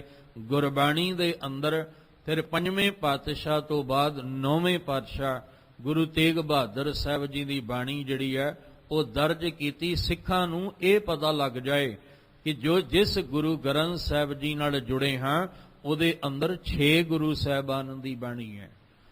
ਕੋਈ ਮਨ ਵਿੱਚ ਸ਼ੰਕਾ ਨਾ ਰਵੇ, ਕੋਈ ਦੁਬਿਧਾ ਜਿਹੜੀ ਹੈ ਉਹ ਨਾ ਰਹਿ ਜਾਏ। ਤੇ ਅੱਜ ਦੇ ਇਸ ਦਿਹਾੜੇ ਦੇ ਉੱਤੇ ਹੱਥ ਜੋੜ ਕੇ ਬੇਨਤੀ ਜ਼ਰੂਰ ਕਰਨਾ ਚਾਹਾਂਗਾ ਕਿ ਗੁਰੂ ਕੇ ਸਿੱਖੋ, ਬਾਣੀ ਜਿਹੜੀ ਹੈ ਉਹ ਆਪ ਪੜ੍ਹਨੀ ਸ਼ੁਰੂ ਕਰੋ। ਜਿਹੜੇ ਗੁਰਬਾਣੀ ਪੜ੍ਹਦੇ ਨੇ, ਗੁਰਬਾਣੀ ਨੂੰ ਸਮਝਦੇ ਨੇ, ਮੁਬਾਰਕ ਹੈ ਉਹਨਾਂ ਨੂੰ। ਆਪ ਗੁਰਬਾਣੀ ਦਾ ਪਾਠ ਕਰੋ। ਸੰਪੂਰਨ ਗੁਰੂ ਗ੍ਰੰਥ ਸਾਹਿਬ ਜੀ ਦਾ ਪਾਠ ਭਾਵੇਂ ਰੋਜ਼ ਇੱਕ ਅੰਗ ਕਰੋ, ਇੱਕ ਸ਼ਬਦ ਦਾ ਅਭਿਆਸ ਕਰੋ, ਪਰ ਜ਼ਰੂਰ ਕਰੋ। ਔਰ ਜ਼ਰੂਰੀ ਆਪਣੇ ਅੱਗੋਂ ਬੱਚਿਆਂ ਨੂੰ ਗੁਰਬਾਣੀ ਨਾਲ ਜ਼ਰੂਰ ਜੋੜੋ। ਆਪਣੇ ਬੱਚਿਆਂ ਨੂੰ ਅਸੀਂ ਗੁਰਬਾਣੀ ਦੇ ਨਾਲ ਜੋੜ ਕੇ, ਕਿਉਂਕਿ ਇੱਕ ਦਿਨ ਜਾਣਾ ਤੇ ਹੈ ਦੁਨੀਆ ਤੋਂ, ਪਤਾ ਨਹੀਂ ਕਦੋਂ ਕਿਹਦੀ ਵਾਰੀ ਆਉਣੀ ਹੈ। ਕਮ ਸੇ ਕਮ ਆਪਣੇ ਬੱਚਿਆਂ ਨੂੰ ਅਸੀਂ ਗੁਰਬਾਣੀ ਨਾਲ ਜੋੜੀਏ, ਉਹਨਾਂ ਨੂੰ ਗੁਰੂ ਗ੍ਰੰਥ ਸਾਹਿਬ ਜੀ ਦੀ ਬਾਣੀ ਵਿੱਚ ਇੱਕ ਇੱਕ ਸ਼ਬਦ ਦੀ ਜਾਣਕਾਰੀ ਹੋਵੇ, ਤਾਂ ਕਿ ਕੱਲ ਨੂੰ ਕੋਈ ਜਿਹੜਾ ਸ਼ਰਾਰਤੀ ਅਨਸਰ ਹੈ ਉਹ ਗੁਰਬਾਣੀ ਵਿੱਚ ਕੋਈ ਵਾਦ ਘਾਟ ਨਾ ਕਰ ਸਕੇ। ਜੇ ਪਤਾ ਹੋਏਗਾ ਤੇ ਅਸੀਂ ਕਹਿ ਸਕਦੇ ਹਾਂ ਵੀ ਆਹ ਸਾਡੇ ਖਸਮ ਦੀ, ਆਹ ਗੁਰੂ ਸਾਹਿਬ ਦੀ ਬਾਣੀ ਹੈ ਤੇ ਇਹ ਬਾਣੀ ਜਿਹੜੀ ਹੈ ਇਹ ਗੁਰੂ ਤੋਂ ਬਾਹਰ ਕੱਚੀ ਬਾਣੀ ਹੈ। ਤੇ ਜੇ ਸਾਨੂੰ ਪਤਾ ਹੀ ਨਹੀਂ ਹੋਏਗਾ, ਅਸੀਂ ਸੱਚ ਨੂੰ ਛੱਡ ਕੇ ਕੱਚ ਨਾਲ ਜੁੜ ਜਾਾਂਗੇ। ਤੇ ਜੇ ਅਸੀਂ ਸੱਚ ਨੂੰ ਨਾ ਸਮਝਿਆ ਤੇ ਇੱਕ ਦਿਨ ਕੱਚ ਵਾਲਾ ਸਮਾਂ ਆਇਆ ਤੇ ਫਿਰ ਜੋ ਗੁਰੂ ਅਮਰਦਾਸ ਜੀ ਨੇ ਕਿਹਾ ਸੀ ਅਸੀਂ ਉਹਦੇ ਤੇ ਅਮਲ ਨਾ ਕੀਤਾ ਤੇ ਫਿਰ ਬਹੁਤ ਵੱਡਾ ਘਾਟਾ ਵੀ ਪੈ ਸਕਦਾ ਹੈ। ਸਤਿਗੁਰੂ ਬਿਨਾ ਹੋਰ ਕੱਚੀ ਹੈ ਬਾਣੀ। ਜੇ ਅੱਜ ਸੱਚੀ ਬਾਣੀ ਨੂੰ ਸਮਝਾਂਗੇ, ਅੱਜ ਗੁਰੂ ਗ੍ਰੰਥ ਸਾਹਿਬ ਜੀ ਦੀ ਬਾਣੀ ਦਾ ਅਭਿਆਸ ਕਰਾਂਗੇ, ਨਹੀਂ ਹੁੰਦਾ ਤੇ ਗੁਰੂ ਘਰ ਵਿੱਚ ਆਓ, ਬੱਚਿਆਂ ਨੂੰ ਲਿਆਓ, ਬਿਠਾ ਕੇ ਗੁਰਬਾਣੀ ਸੁਣਾਓ। ਉਹ ਬਾਣੀ ਨੂੰ ਸੁਣਨਗੇ ਤੇ ਉਹਨਾਂ ਨੂੰ ਸਮਝ ਆਏਗੀ ਕਿ ਆਹ ਬਾਣੀ ਜਿਹੜੀ ਹੈ ਇਹ ਗੁਰੂ ਗ੍ਰੰਥ ਸਾਹਿਬ ਜੀ ਦੀ ਬਾਣੀ ਹੈ। ਜਿਵੇਂ ਪਿਛਲੇ ਦਿਨੀ ਜ਼ਿਕਰ ਕੀਤਾ ਸੀ, ਪਹਿਲੇ ਪ੍ਰਕਾਸ਼ ਪੁਰਬ ਤੇ ਵੀ ਬੇਨਤੀ ਕੀਤੀ ਸੀ, ਅੱਜ ਗੁਰੂ ਕੇ ਸਿੱਖਾਂ ਦੇ ਘਰਾਂ ਵਿੱਚ ਕੋਈ ਪ੍ਰੋਗਰਾਮ ਹੁੰਦਾ ਹੈ, ਵਿਆਹ ਸ਼ਾਦੀ ਦਾ ਹੀ ਆਪਾਂ ਲੈ ਲਈਏ ਤੇ ਉੱਥੇ ਕਾਰਡ ਛਪਦਾ ਹੈ। ਉਸ ਕਾਰਡ ਦੇ ਉੱਤੇ ਲਿਖਿਆ ਹੁੰਦਾ ਹੈ ਸਤਿਗੁਰ ਦਾਤੈ ਖੇਲ ਰਚਾਇਆ ਆਪਣੀ ਮਿਹਰ ਕਰਾਈ। ਤੇ ਹੁਣ ਜਿਹੜੇ ਗੁਰਸਿੱਖਾਂ ਦੇ ਘਰੋਂ ਇਹ ਕਾਰਡ ਛਪ ਕੇ ਲੋਕਾਂ ਦੇ ਘਰਾਂ 'ਚ ਗਿਆ, ਉਹਨਾਂ ਨੇ ਤੇ ਇਹੀ ਸੋਚਣਾ ਨਾ ਇਹ ਗੁਰੂ ਗ੍ਰੰਥ ਸਾਹਿਬ ਦੀ ਬਾਣੀ ਦੀ ਪੰਕਤੀ ਹੈ। ਕਿਉਂ ਸੋਚਣਾ ਉਹਨਾਂ ਨੇ? ਕਿਉਂਕਿ ਉਹਨਾਂ ਨੂੰ ਪਤਾ ਇਹ ਗੁਰਸਿੱਖ ਹੈ, ਰੋਜ਼ ਬਾਣੀ ਪੜ੍ਹਦਾ ਹੈ, ਰੋਜ਼ ਧੰਨ ਗੁਰੂ ਗ੍ਰੰਥ ਸਾਹਿਬ ਜੀ ਦੇ ਚਰਨਾਂ 'ਚ ਜਾਂਦਾ ਹੈ, ਇਹ ਪੰਕਤੀ ਗੁਰਬਾਣੀ ਦੀ ਹੋਏਗੀ। ਇਹਦਾ ਮਤਲਬ ਭੁਲੇਖਾ ਤੇ ਅਸੀਂ ਆਪ ਹੀ ਪਾ ਦਿੱਤਾ। ਅਸੀਂ ਆਪ ਹੀ ਉਹ ਪੰਕਤੀ ਲੈ ਕੇ ਜਿਹੜੀ ਗੁਰੂ ਗ੍ਰੰਥ ਸਾਹਿਬ ਜੀ ਦੀ ਹੈ ਹੀ ਨਹੀਂ ਬਾਣੀ, ਉਹਨੂੰ ਅਸੀਂ ਲਿਖਾ ਕੇ ਤੇ ਲੋਕਾਂ ਵਿੱਚ ਭਰਮ ਤੇ ਅਸੀਂ ਆਪ ਹੀ ਪਾ ਦਿੱਤਾ। ਇੱਕ ਨਹੀਂ ਬਹੁਤ ਐਸੇ ਕਾਰਨ ਨੇ ਜਿਹੜੇ ਸਾਨੂੰ ਲੱਗਦੇ ਛੋਟੇ ਨੇ, ਪਰ ਉਹ ਗਲਤੀਆਂ ਹੁੰਦੀਆਂ ਬਹੁਤ ਵੱਡੀਆਂ ਨੇ। ਸਾਨੂੰ ਅੱਜ ਗੁਰਬਾਣੀ ਆਪ ਪੜ੍ਹਨ ਸੁਣਨ ਦੀ ਲੋੜ ਹੈ। ਖਾਸ ਕਰਕੇ ਸਾਡੀ ਅਜੋਕੀ ਪੀੜ੍ਹੀ ਨੂੰ ਗੁਰਬਾਣੀ ਨਾਲ ਜੋੜਨ ਦੀ ਬਹੁਤ ਜ਼ਿਆਦਾ ਲੋੜ ਹੈ। ਗੁਰਬਾਣੀ ਜੋ ਪਰਮੇਸ਼ਵਰ ਦੀ ਸੱਚੀ ਬਾਣੀ, ਗੁਰੂ ਦੇ ਰਾਹੀਂ ਸਾਨੂੰ ਇਹ ਖਜ਼ਾਨਾ ਮਿਲਿਆ ਹੈ। ਪ੍ਰਭ ਬਾਣੀ ਸ਼ਬਦ ਸੁਭਾਖਿਆ, ਗਾਵੋ ਸੁਣੋ ਪੜੋ ਨਿਤ ਭਾਈ ਗੁਰ ਪੂਰੇ ਤੂੰ ਰਾਖਿਆ। ਆ 3 ਕੰਮ ਨਿਤ ਕਰਨੇ ਨੇ, ਗਾਵੋ ਸੁਣੋ ਪੜੋ ਨਿਤ ਭਾਈ। ਬਾਣੀ ਨੂੰ ਗਾਓ ਵੀ, ਸੁਣੋ ਵੀ ਔਰ ਗੁਰਬਾਣੀ ਨੂੰ ਪੜੋ ਵੀ। ਤਿੰਨ ਸਾਨੂੰ ਰਸਤੇ ਦਿੱਤੇ ਨੇ, ਗਾਉਣ ਦਾ ਔਰ ਸੁਣਨ ਦਾ ਤੇ ਪੜਨ ਦਾ। ਜੇ ਨਹੀਂ ਸਾਡੇ ਕੋਲੋਂ ਗਾਵਿਆ ਜਾਂਦਾ ਤਾਂ ਗੁਰਬਾਣੀ ਨੂੰ ਸੁਣ ਲਓ, ਜੇ ਨਹੀਂ ਗੁਰਬਾਣੀ ਨੂੰ ਸੁਣਿਆ ਜਾਂਦਾ ਤੇ ਗੁਰਬਾਣੀ ਨੂੰ ਪੜ੍ਹ ਲਓ। 3 ਕੰਮਾਂ ਵਿੱਚੋਂ ਇੱਕ ਕੰਮ ਤੇ ਕਰ ਸਕਦੇ ਹਾਂ ਆਪਾਂ, ਤੇ ਜੇ ਤਿੰਨਾਂ ਵਿੱਚੋਂ ਇੱਕ ਵੀ ਨਹੀਂ ਕਰ ਸਕਦੇ ਫਿਰ ਅਸੀਂ ਕਾਹਦੇ ਗੁਰਸਿੱਖ ਹਾਂ? ਫਿਰ ਸਾਡਾ ਗੁਰੂ ਨਾਲ ਜਾਂ ਗੁਰਬਾਣੀ ਨਾਲ ਕਾਹਦਾ ਪਿਆਰ ਹੈ? ਨਾ ਅਸੀਂ ਗਾ ਸਕੀਏ, ਨਾ ਅਸੀਂ ਸੁਣ ਸਕੀਏ, ਨਾ ਅਸੀਂ ਬਾਣੀ ਨੂੰ ਪੜ੍ਹ ਸਕੀਏ। ਤੇ ਜੇ ਸਾਡੇ ਕੋਲੋਂ ਤਿੰਨਾਂ ਵਿੱਚੋਂ ਇੱਕ ਵੀ ਕੰਮ ਨਹੀਂ ਹੁੰਦਾ, ਫਿਰ ਅਸੀਂ ਕਿਹੜੇ ਮਾਣ ਨਾਲ ਕਹਿੰਦੇ ਹਾਂ ਅਸੀਂ ਗੁਰੂ ਦੇ ਸਿੱਖ ਹਾਂ? ਗੁਰੂ ਸਾਹਿਬ ਜੀ ਤਾਂ ਕਹਿੰਦੇ ਗੁਰਬਾਣੀ ਗਾਵਹਿ ਭਾਈ, ਭਾਈ ਇਹ ਗੁਰਬਾਣੀ ਨੂੰ ਗਾ, ਇਹ ਤੇਰੇ ਲਈ ਸਫਲ ਵੀ ਹੋਏਗੀ, ਤੇਰੇ ਲਈ ਸੁਖਦਾਈ ਵੀ ਹੋਏਗੀ। ਤੈਨੂੰ ਇਹ ਗਾਉਣਾ ਔਰ ਸੁਣਨਾ ਪੜ੍ਹਨਾ ਜਿਹੜਾ ਆਪਣੇ ਜੀਵਨ ਦਾ ਇੱਕ ਅੰਗ, ਇੱਕ ਹਿੱਸਾ ਬਣਾਉਣਾ ਪਏਗਾ। ਜਿਵੇਂ ਰੋਜ਼ ਦਾ ਨਿਤਨੇਮ ਆਪਾਂ ਬਣਾਉਂਦੇ ਹਾਂ, ਰੂਟੀਨ ਸਾਡੇ ਜੀਵਨ ਦੀ, ਸਵੇਰੇ ਆਹ ਕਰਨਾ ਹੈ, ਦੁਪਹਿਰੇ ਆਹ ਕਰਨਾ ਹੈ, ਸ਼ਾਮੀ ਆਹ ਕੰਮ ਕਰਨਾ ਹੈ, ਅਸੀਂ ਇੱਕ ਨੇਮ ਬਣਾਉਂਦੇ ਹਾਂ। ਇਸੇ ਤਰ੍ਹਾਂ ਆਪਣੀ ਜ਼ਿੰਦਗੀ ਦਾ ਨੇਮ ਬਣਾਓ ਕਿ ਉੱਠ ਕੇ ਬਾਣੀ ਦਾ ਅਭਿਆਸ ਕਰਨਾ ਹੀ ਕਰਨਾ ਹੈ। ਇਸ ਲਈ ਗੁਰੂ ਕਲਗੀਧਰ ਪਾਤਸ਼ਾਹ ਜੀ ਫਿਰ ਭਾਈ ਮਨੀ ਸਿੰਘ ਨੂੰ ਲਿਖਾਰੀ ਦੇ ਰੂਪ ਵਿੱਚ ਲੈ ਕੇ ਗੁਰੂ ਤੇਗ ਬਹਾਦਰ ਸਾਹਿਬ ਜੀ ਦੀ ਬਾਣੀ ਜਿਹੜੀ ਹੈ ਉਹ ਵਿੱਚ ਦਰਜ ਕਰਾਉਣ ਵਾਸਤੇ ਤਿਆਰੀ ਕਰਾਉਂਦੇ, ਜਿੱਥੇ ਅੱਜ ਲਿਖਣ ਸਰ ਅਸਥਾਨ ਬਣਿਆ ਹੋਇਆ ਹੈ। ਉੱਥੇ ਫਿਰ ਬਾਬਾ ਦੀਪ ਸਿੰਘ ਜੀ ਨੂੰ ਵੀ ਉਹਨਾਂ ਨੂੰ ਆਪਣੇ ਘਰ ਪਿੰਡ ਤੋਂ ਜਿਹੜਾ ਸੱਦਾ ਦੇ ਕੇ ਬੁਲਾਇਆ ਗਿਆ। ਇੱਧਰ ਭਾਈ ਗੁਰਦਾਸ ਜੀ ਦੇ ਨਾਲ ਜੋ ਮਦਦ ਨਾਲ ਕਰਨ ਵਾਲੇ, ਕਲਮਾਂ ਘੜਨ ਵਾਲੇ, ਸ਼ਾਹੀ ਤਿਆਰ ਕਰਨ ਵਾਲੇ, ਉਹ ਨੇ ਭਾਈ ਬੰਨੋ ਜੀ। ਇੱਧਰ ਭਾਈ ਮਨੀ ਸਿੰਘ ਜੀ ਦੇ ਨਾਲ ਸਹਿਯੋਗ ਦੇਣ ਵਾਲੇ ਨੇ ਬਾਬਾ ਦੀਪ ਸਿੰਘ ਜੀ। ਉਹਨਾਂ ਨੇ ਕਲਮਾਂ ਘੜਨੀਆਂ, ਸ਼ਾਹੀ ਜਿਹੜੀ ਆ ਉਹ ਨਾਲ ਨਾਲ ਤਿਆਰ ਕਰਕੇ ਦੇਣੀ।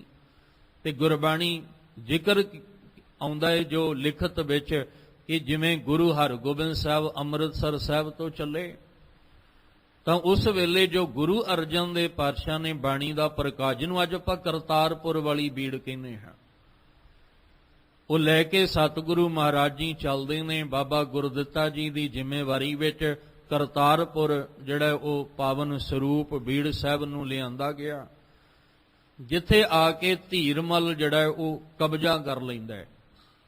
ਉਹ ਆਪਣਾ ਹੱਕ ਸਮਝ ਕੇ ਗੁਰੂ ਪਾਵਨ ਬੀੜ ਸਾਹਿਬ ਨੂੰ, ਗ੍ਰੰਥ ਸਾਹਿਬ ਜੀ ਨੂੰ ਸੰਭਾਲ ਲੈਂਦਾ ਹੈ। ਤੇ ਜਦੋਂ ਗੁਰੂ ਕਲਗੀਧਰ ਪਾਤਸ਼ਾਹ ਦਾ ਸਮਾਂ ਆਉਂਦਾ ਹੈ, ਜਦੋਂ ਸਾਬੋ ਕੇ ਤਲਵੰਡੀ ਦਾ, ਉਦੋਂ ਧਿਆਨ ਰੱਖਣਾ ਧੀਰਮਲ ਨਹੀਂ ਹੈ। ਧੀਰਮਲ ਸਰੀਰ ਜਿਹੜਾ ਉਹ ਛੱਡ ਚੁੱਕਾ, ਅੱਗੋਂ ਧੀਰ ਮੱਲੀਏ ਨੇ ਜਿਨ੍ਹਾਂ ਨੇ ਧੀਰਮਲ ਦੀ ਥਾਂ ਨੂੰ ਮੱਲਿਆ ਹੋਇਆ ਹੈ। ਧੀਰ ਮੱਲੀਏ ਨੇ। ਤੇ ਜਦੋਂ ਗੁਰੂ ਸਾਹਿਬ ਜੀ ਨੇ ਉਹ ਸਰੂਪ ਲੈਣ ਵਾਸਤੇ ਭੇਜਿਆ, ਧੀਰ ਮੱਲੀਆਂ ਨੇ ਇਨਕਾਰ ਕੀਤਾ, ਕਿਉਂਕਿ ਧੀਰਮਲ ਵੀ ਇਨਕਾਰ ਕਰਦਾ ਰਿਹਾ, ਧੀਰ ਮੱਲੀਏ ਵੀ ਉਦਾਂ ਦੇ ਹੀ ਸਨ। ਗੁਰੂ ਕਲਗੀਧਰ ਪਾਤਸ਼ਾਹ ਜੀ ਆਪ ਬਾਣੀ ਦਾ ਉਚਾਰਨ ਜਿਹੜਾ ਉਹ ਕਰਦੇ ਨੇ। ਸਾਰੀ ਬਾਣੀ ਆਪਣੇ ਆਪ ਕੋਲ ਬੈਠ ਕੇ ਜਿਹੜਾ ਉਹ ਭਾਈ ਮਨੀ ਸਿੰਘ ਜੀ ਤੋਂ ਲਿਖਵਾਉਂਦੇ ਨੇ, ਸਾਰੀ ਸੁਧਾਈ ਕਰਕੇ, ਜਿੱਥੇ ਜਿੱਥੇ ਗੁਰੂ ਤੇਗ ਬਹਾਦਰ ਸਾਹਿਬ, ਕਿਉਂਕਿ ਪਹਿਲਾਂ 30 ਰਾਗਾਂ ਵਿੱਚ ਬਾਣੀ ਹੈ। ਅੱਜ ਜਦੋਂ ਅਸੀਂ ਗੁਰੂ ਸੰਪੂਰਨਤਾ ਗੁਰੂ ਗ੍ਰੰਥ ਸਾਹਿਬ ਜੀ ਨਾਲ ਜੁੜੇ ਹਾਂ, ਅੱਜ 31 ਰਾਗਾਂ ਵਿੱਚ ਬਾਣੀ ਹੈ। ਤੇ 31ਵਾਂ ਰਾਗ ਜਿਹੜਾ ਉਹ ਗੁਰੂ ਤੇਗ ਬਹਾਦਰ ਸਾਹਿਬ ਜੀ ਦਾ ਉਚਾਰਨ ਕੀਤਾ ਹੋਇਆ ਜੈਜਵੰਤੀ ਰਾਗ, ਉਹ 31ਵਾਂ ਰਾਗ ਗੁਰੂ ਤੇਗ ਬਹਾਦਰ ਸਾਹਿਬ ਦਾ ਉਚਾਰਨ ਕੀਤਾ। ਸਾਰੀ ਬਾਣੀ ਜਿਹੜੀ ਹੈ ਗੁਰੂ ਤੇਗ ਬਹਾਦਰ ਸਾਹਿਬ ਜੀ ਦੀ ਅੰਮ੍ਰਿਤ ਬਾਣੀ ਦੇ ਵਿੱਚ ਨਾਲ ਨਾਲ ਜਿਹੜੀ ਹੈ ਦਰਜ ਕਰਵਾ ਕੇ ਅੱਜ ਦੇ ਦਿਨ ਜਿਹੜਾ ਉਹ ਸੰਪੂਰਨਤਾ ਧੰਨ ਗੁਰੂ ਗ੍ਰੰਥ ਸਾਹਿਬ ਮਹਾਰਾਜ ਜੀ ਦੀ ਹੁੰਦੀ ਹੈ। ਧਿਆਨ ਰੱਖਣਾ, ਗੁਰਤਾ ਗੱਦੀ ਜਾ ਕੇ ਨੰਦੇੜ ਹਜੂਰ ਸਾਹਿਬ ਦੇ ਅਸਥਾਨ ਤੇ ਜਦੋਂ ਕਲਗੀਧਰ ਪਾਤਸ਼ਾਹ ਨੇ ਸਰੀਰਕ ਚੋਲਾ ਤਿਆਗਣਾ, ਉੱਥੇ ਜਾ ਕੇ ਇਹ ਜਿਹੜੀ ਹੈ ਗੁਰਤਾ ਗੱਦੀ ਪ੍ਰਾਪਤ ਹੋਣੀ ਹੈ। ਅੱਜ ਜਿਹੜਾ ਹੈ ਉਹ ਗ੍ਰੰਥ ਸਾਹਿਬ ਜੀ ਨੂੰ ਸੰਪੂਰਨਤਾ ਦੇ ਕੇ, ਹੁਣ ਧਿਆਨ ਰੱਖਿਓ, ਜਿਹੜੀ ਸਰਕਾਰੀ ਮੋਹਰ ਹੁੰਦੀ ਹੈ ਨਾ, ਉਹ ਸਰਕਾਰੀ ਮੋਹਰ ਸਰਕਾਰੀ ਬੰਦਾ ਹੀ ਲਾ ਸਕਦਾ ਹੈ। ਤੇ ਉਹਨੂੰ ਹਟਾ ਕੇ ਵਿੱਚ ਕੁਝ ਦਰਜ ਕਰਨਾ ਹੋਵੇ, ਕੁਝ ਵਾਧ ਘਾਟ ਕਰਨਾ ਹੋਵੇ, ਤੇ ਉਹ ਸਰਕਾਰੀ ਬੰਦਾ ਹੀ ਜਿਹੜਾ ਉਹ ਕਰ ਸਕਦਾ ਹੈ ਤੇ ਉਹਨੂੰ ਮੋਹਰ ਲਾ ਕੇ ਬੰਦ ਕਰ ਸਕਦਾ ਹੈ। ਗੁਰੂ ਅਰਜਨ ਦੇਵ ਪਾਤਸ਼ਾਹ ਨੇ ਜਿਹੜੀ ਮੋਹਰ ਲਾਈ ਸੀ, ਗੁਰੂ ਕਲਗੀਧਰ ਪਾਤਸ਼ਾਹ ਨੇ ਉਸ ਤੋਂ ਅੱਗੇ ਨਹੀਂ ਚੱਲਣਾ ਕੀਤਾ। ਮੋਹਰ ਉੱਥੇ ਦੀ ਉੱਥੇ ਹੀ ਹੈ, ਉਸ ਮੋਹਰ ਤੋਂ ਅੱਗੇ ਨਹੀਂ ਕੁਝ ਲਿਖਿਆ। ਸਤਿਗੁਰੂ ਪਾਤਸ਼ਾਹ ਨੇ ਮੋਹਰ ਲਾਈ ਸੀ ਮੁੰਦਾਵਣੀ ਮਹੱਲਾ ਪੰਜਵਾਂ, ਥਾਲ ਵਿੱਚ ਤਿੰਨ ਵਸਤੂ ਪਈਓ ਸਤ ਸੰਤੋਖ, ਵਿਚਾਰੋ ਅੰਮ੍ਰਿਤ ਨਾਮ ਠਾਕੁਰ ਕਾ ਪਇਓ ਜਿਸ ਕਾ ਸਬਸ ਆਧਾਰੋ, ਜੇ ਕੋ ਖਾਵੈ ਜੇ ਕੋ ਪੁੰਚੈ ਤਿਸ ਕਾ ਹੋਏ ਆਧਾਰੋ। ਉਹ ਜਿਹੜੀ ਮੋਹਰ ਗੁਰੂ ਅਰਜਨ ਦੇਵ ਪਾਤਸ਼ਾਹ ਨੇ ਲਾਈ ਸੀ, ਉਸੇ ਹੀ ਮੋਹਰ ਦੇ ਅੰਦਰ ਰਹਿ ਕੇ ਗੁਰੂ ਗੋਬਿੰਦ ਸਿੰਘ ਪਾਤਸ਼ਾਹ ਜੀ ਨੇ, ਕਲਗੀਧਰ ਪਾਤਸ਼ਾਹ ਨੇ ਗੁਰੂ ਤੇਗ ਬਹਾਦਰ ਸਾਹਿਬ ਜੀ ਦੀ ਬਾਣੀ ਨੂੰ ਦਰਜ ਵੀ ਕੀਤਾ। ਔਰ ਜਿਹੜੇ ਆਪਾਂ ਸ਼ਲੋਕ ਗੁਰੂ ਤੇਗ ਬਹਾਦਰ ਸਾਹਿਬ ਜੀ ਦੇ 57 ਸ਼ਲੋਕ ਪੜ੍ਹਦੇ ਹਾਂ, ਜਾਂ ਜਿਹਨੂੰ ਅਸੀਂ ਅੱਜ ਦੇ ਸਮੇਂ 'ਚ ਭੋਗ ਦੇ ਸ਼ਲੋਕ ਵੀ ਕਹਿੰਦੇ ਹਾਂ, ਸਮਾਪਤੀ ਵੇਲੇ ਜਿਹੜੇ ਸ਼ਲੋਕ ਪੜ੍ਹਦੇ ਹਾਂ, ਉਹ ਗੁਰੂ ਗੋਬਿੰਦ ਸਿੰਘ ਮਹਾਰਾਜ ਜੀ ਨੇ ਉਹ ਜਿਹੜੀ ਮੋਹਰ ਗੁਰੂ ਅਰਜਨ ਦੇਵ ਜੀ ਲਾਉਂਦੇ ਨੇ ਮੁੰਦਾਵਣੀ ਵਾਲੀ, ਉਹਦੇ ਅੰਦਰ ਰਹਿ ਕੇ ਹੀ ਗੁਰੂ ਸਾਹਿਬ ਜੀ ਦੇ ਪਾਵਨ ਸ਼ਲੋਕ ਜਿਹੜੇ ਨੇ ਉਹ ਦਰਜ ਕੀਤੇ ਨੇ। ਸੰਪੂਰਨਤਾ ਭਾਵ ਕਿ ਹੁਣ ਸੰਪੂਰਨਤਾ ਹੋ ਗਈ। ਇਸ ਤੋਂ ਬਾਅਦ ਕੋਈ ਇਹਦੇ ਵਿੱਚ ਬਾਣੀ ਐਡ ਨਹੀਂ ਹੋਣੀ, ਕੋਈ ਇਹਦੇ ਵਿੱਚ ਰਲਾ ਨਹੀਂ, ਕੋਈ ਵਾਦ ਘਾਟ ਨਹੀਂ ਹੋਣਾ। ਬਕਾਇਦਾ ਜੋੜ ਦਿੱਤਾ ਗਿਆ, ਬਕਾਇਦਾ ਜਿਹੜੀ ਹੈ ਗਿਣਤੀ ਕਰਕੇ ਦੱਸੀ ਗਈ ਹੈ ਵੀ ਇੰਨੇ ਅਸ਼ਟਪਦੀਆਂ, ਇੰਨੇ ਛੰਦ ਨੇ, ਇੰਨੇ ਰਾਗ, ਅੱਗੋਂ ਰਾਗਾਂ ਦੀ ਜਿਹੜੀ ਜਾਤੀ ਹੈ ਉਹ ਇਸ ਪ੍ਰਕਾਰ ਹੈ, ਕਿਸ ਤਰ੍ਹਾਂ ਇਹਨੂੰ ਗਾਉਣਾ ਹੈ, ਉਹ ਘਰ ਵੀ ਬਕਾਇਦਾ ਦੱਸੇ ਗਏ ਨੇ। ਸ਼ਲੋਕ ਦੇ ਨਾਲ ਪੌੜੀ ਦਾ ਉਚਾਰਨ ਜਿਹੜਾ ਉਹ ਗੁਰੂ ਅਰਜਨ ਦੇਵ ਪਾਤਸ਼ਾਹ ਨੇ ਬਣਤਰ ਬਣਾ ਦਿੱਤੀ ਸੀ। ਅੱਜ ਜਿਹੜੀ ਹੈ ਉਹ ਸੰਪੂਰਨਤਾ ਸਾਬੋ ਕੇ ਤਲਵੰਡੀ ਦਮਦਮਾ ਸਾਹਿਬ ਦੇ ਅਸਥਾਨ ਲਿਖਣ ਸਰ ਦੇ ਅਸਥਾਨ ਤੇ ਹੋਈ। ਹੁਣ ਧਿਆਨ ਰੱਖਿਓ, ਲਿਖਣ ਸਰ ਅਸਥਾਨ ਤੇ ਸੰਪੂਰਨਤਾ ਹੋ ਗਈ, ਜਿਲਦ ਤਿਆਰ ਹੋ ਗਈ, ਪਾਵਨ ਸਰੂਪ ਗ੍ਰੰਥ ਸਾਹਿਬ ਦੇ ਰੂਪ ਵਿੱਚ ਜਿਹੜਾ ਮੁਕੰਮਲ ਹੋਇਆ। ਤੇ ਉਹਦਾ ਜਿਹੜਾ ਉਹ ਪ੍ਰਕਾਸ਼ ਹੈ ਦਮਦਮਾ ਸਾਹਿਬ ਜਿਹੜਾ ਅਸਥਾਨ ਹੈ, ਉਸ ਥਾਂ ਦੇ ਉੱਤੇ ਕੀਤਾ।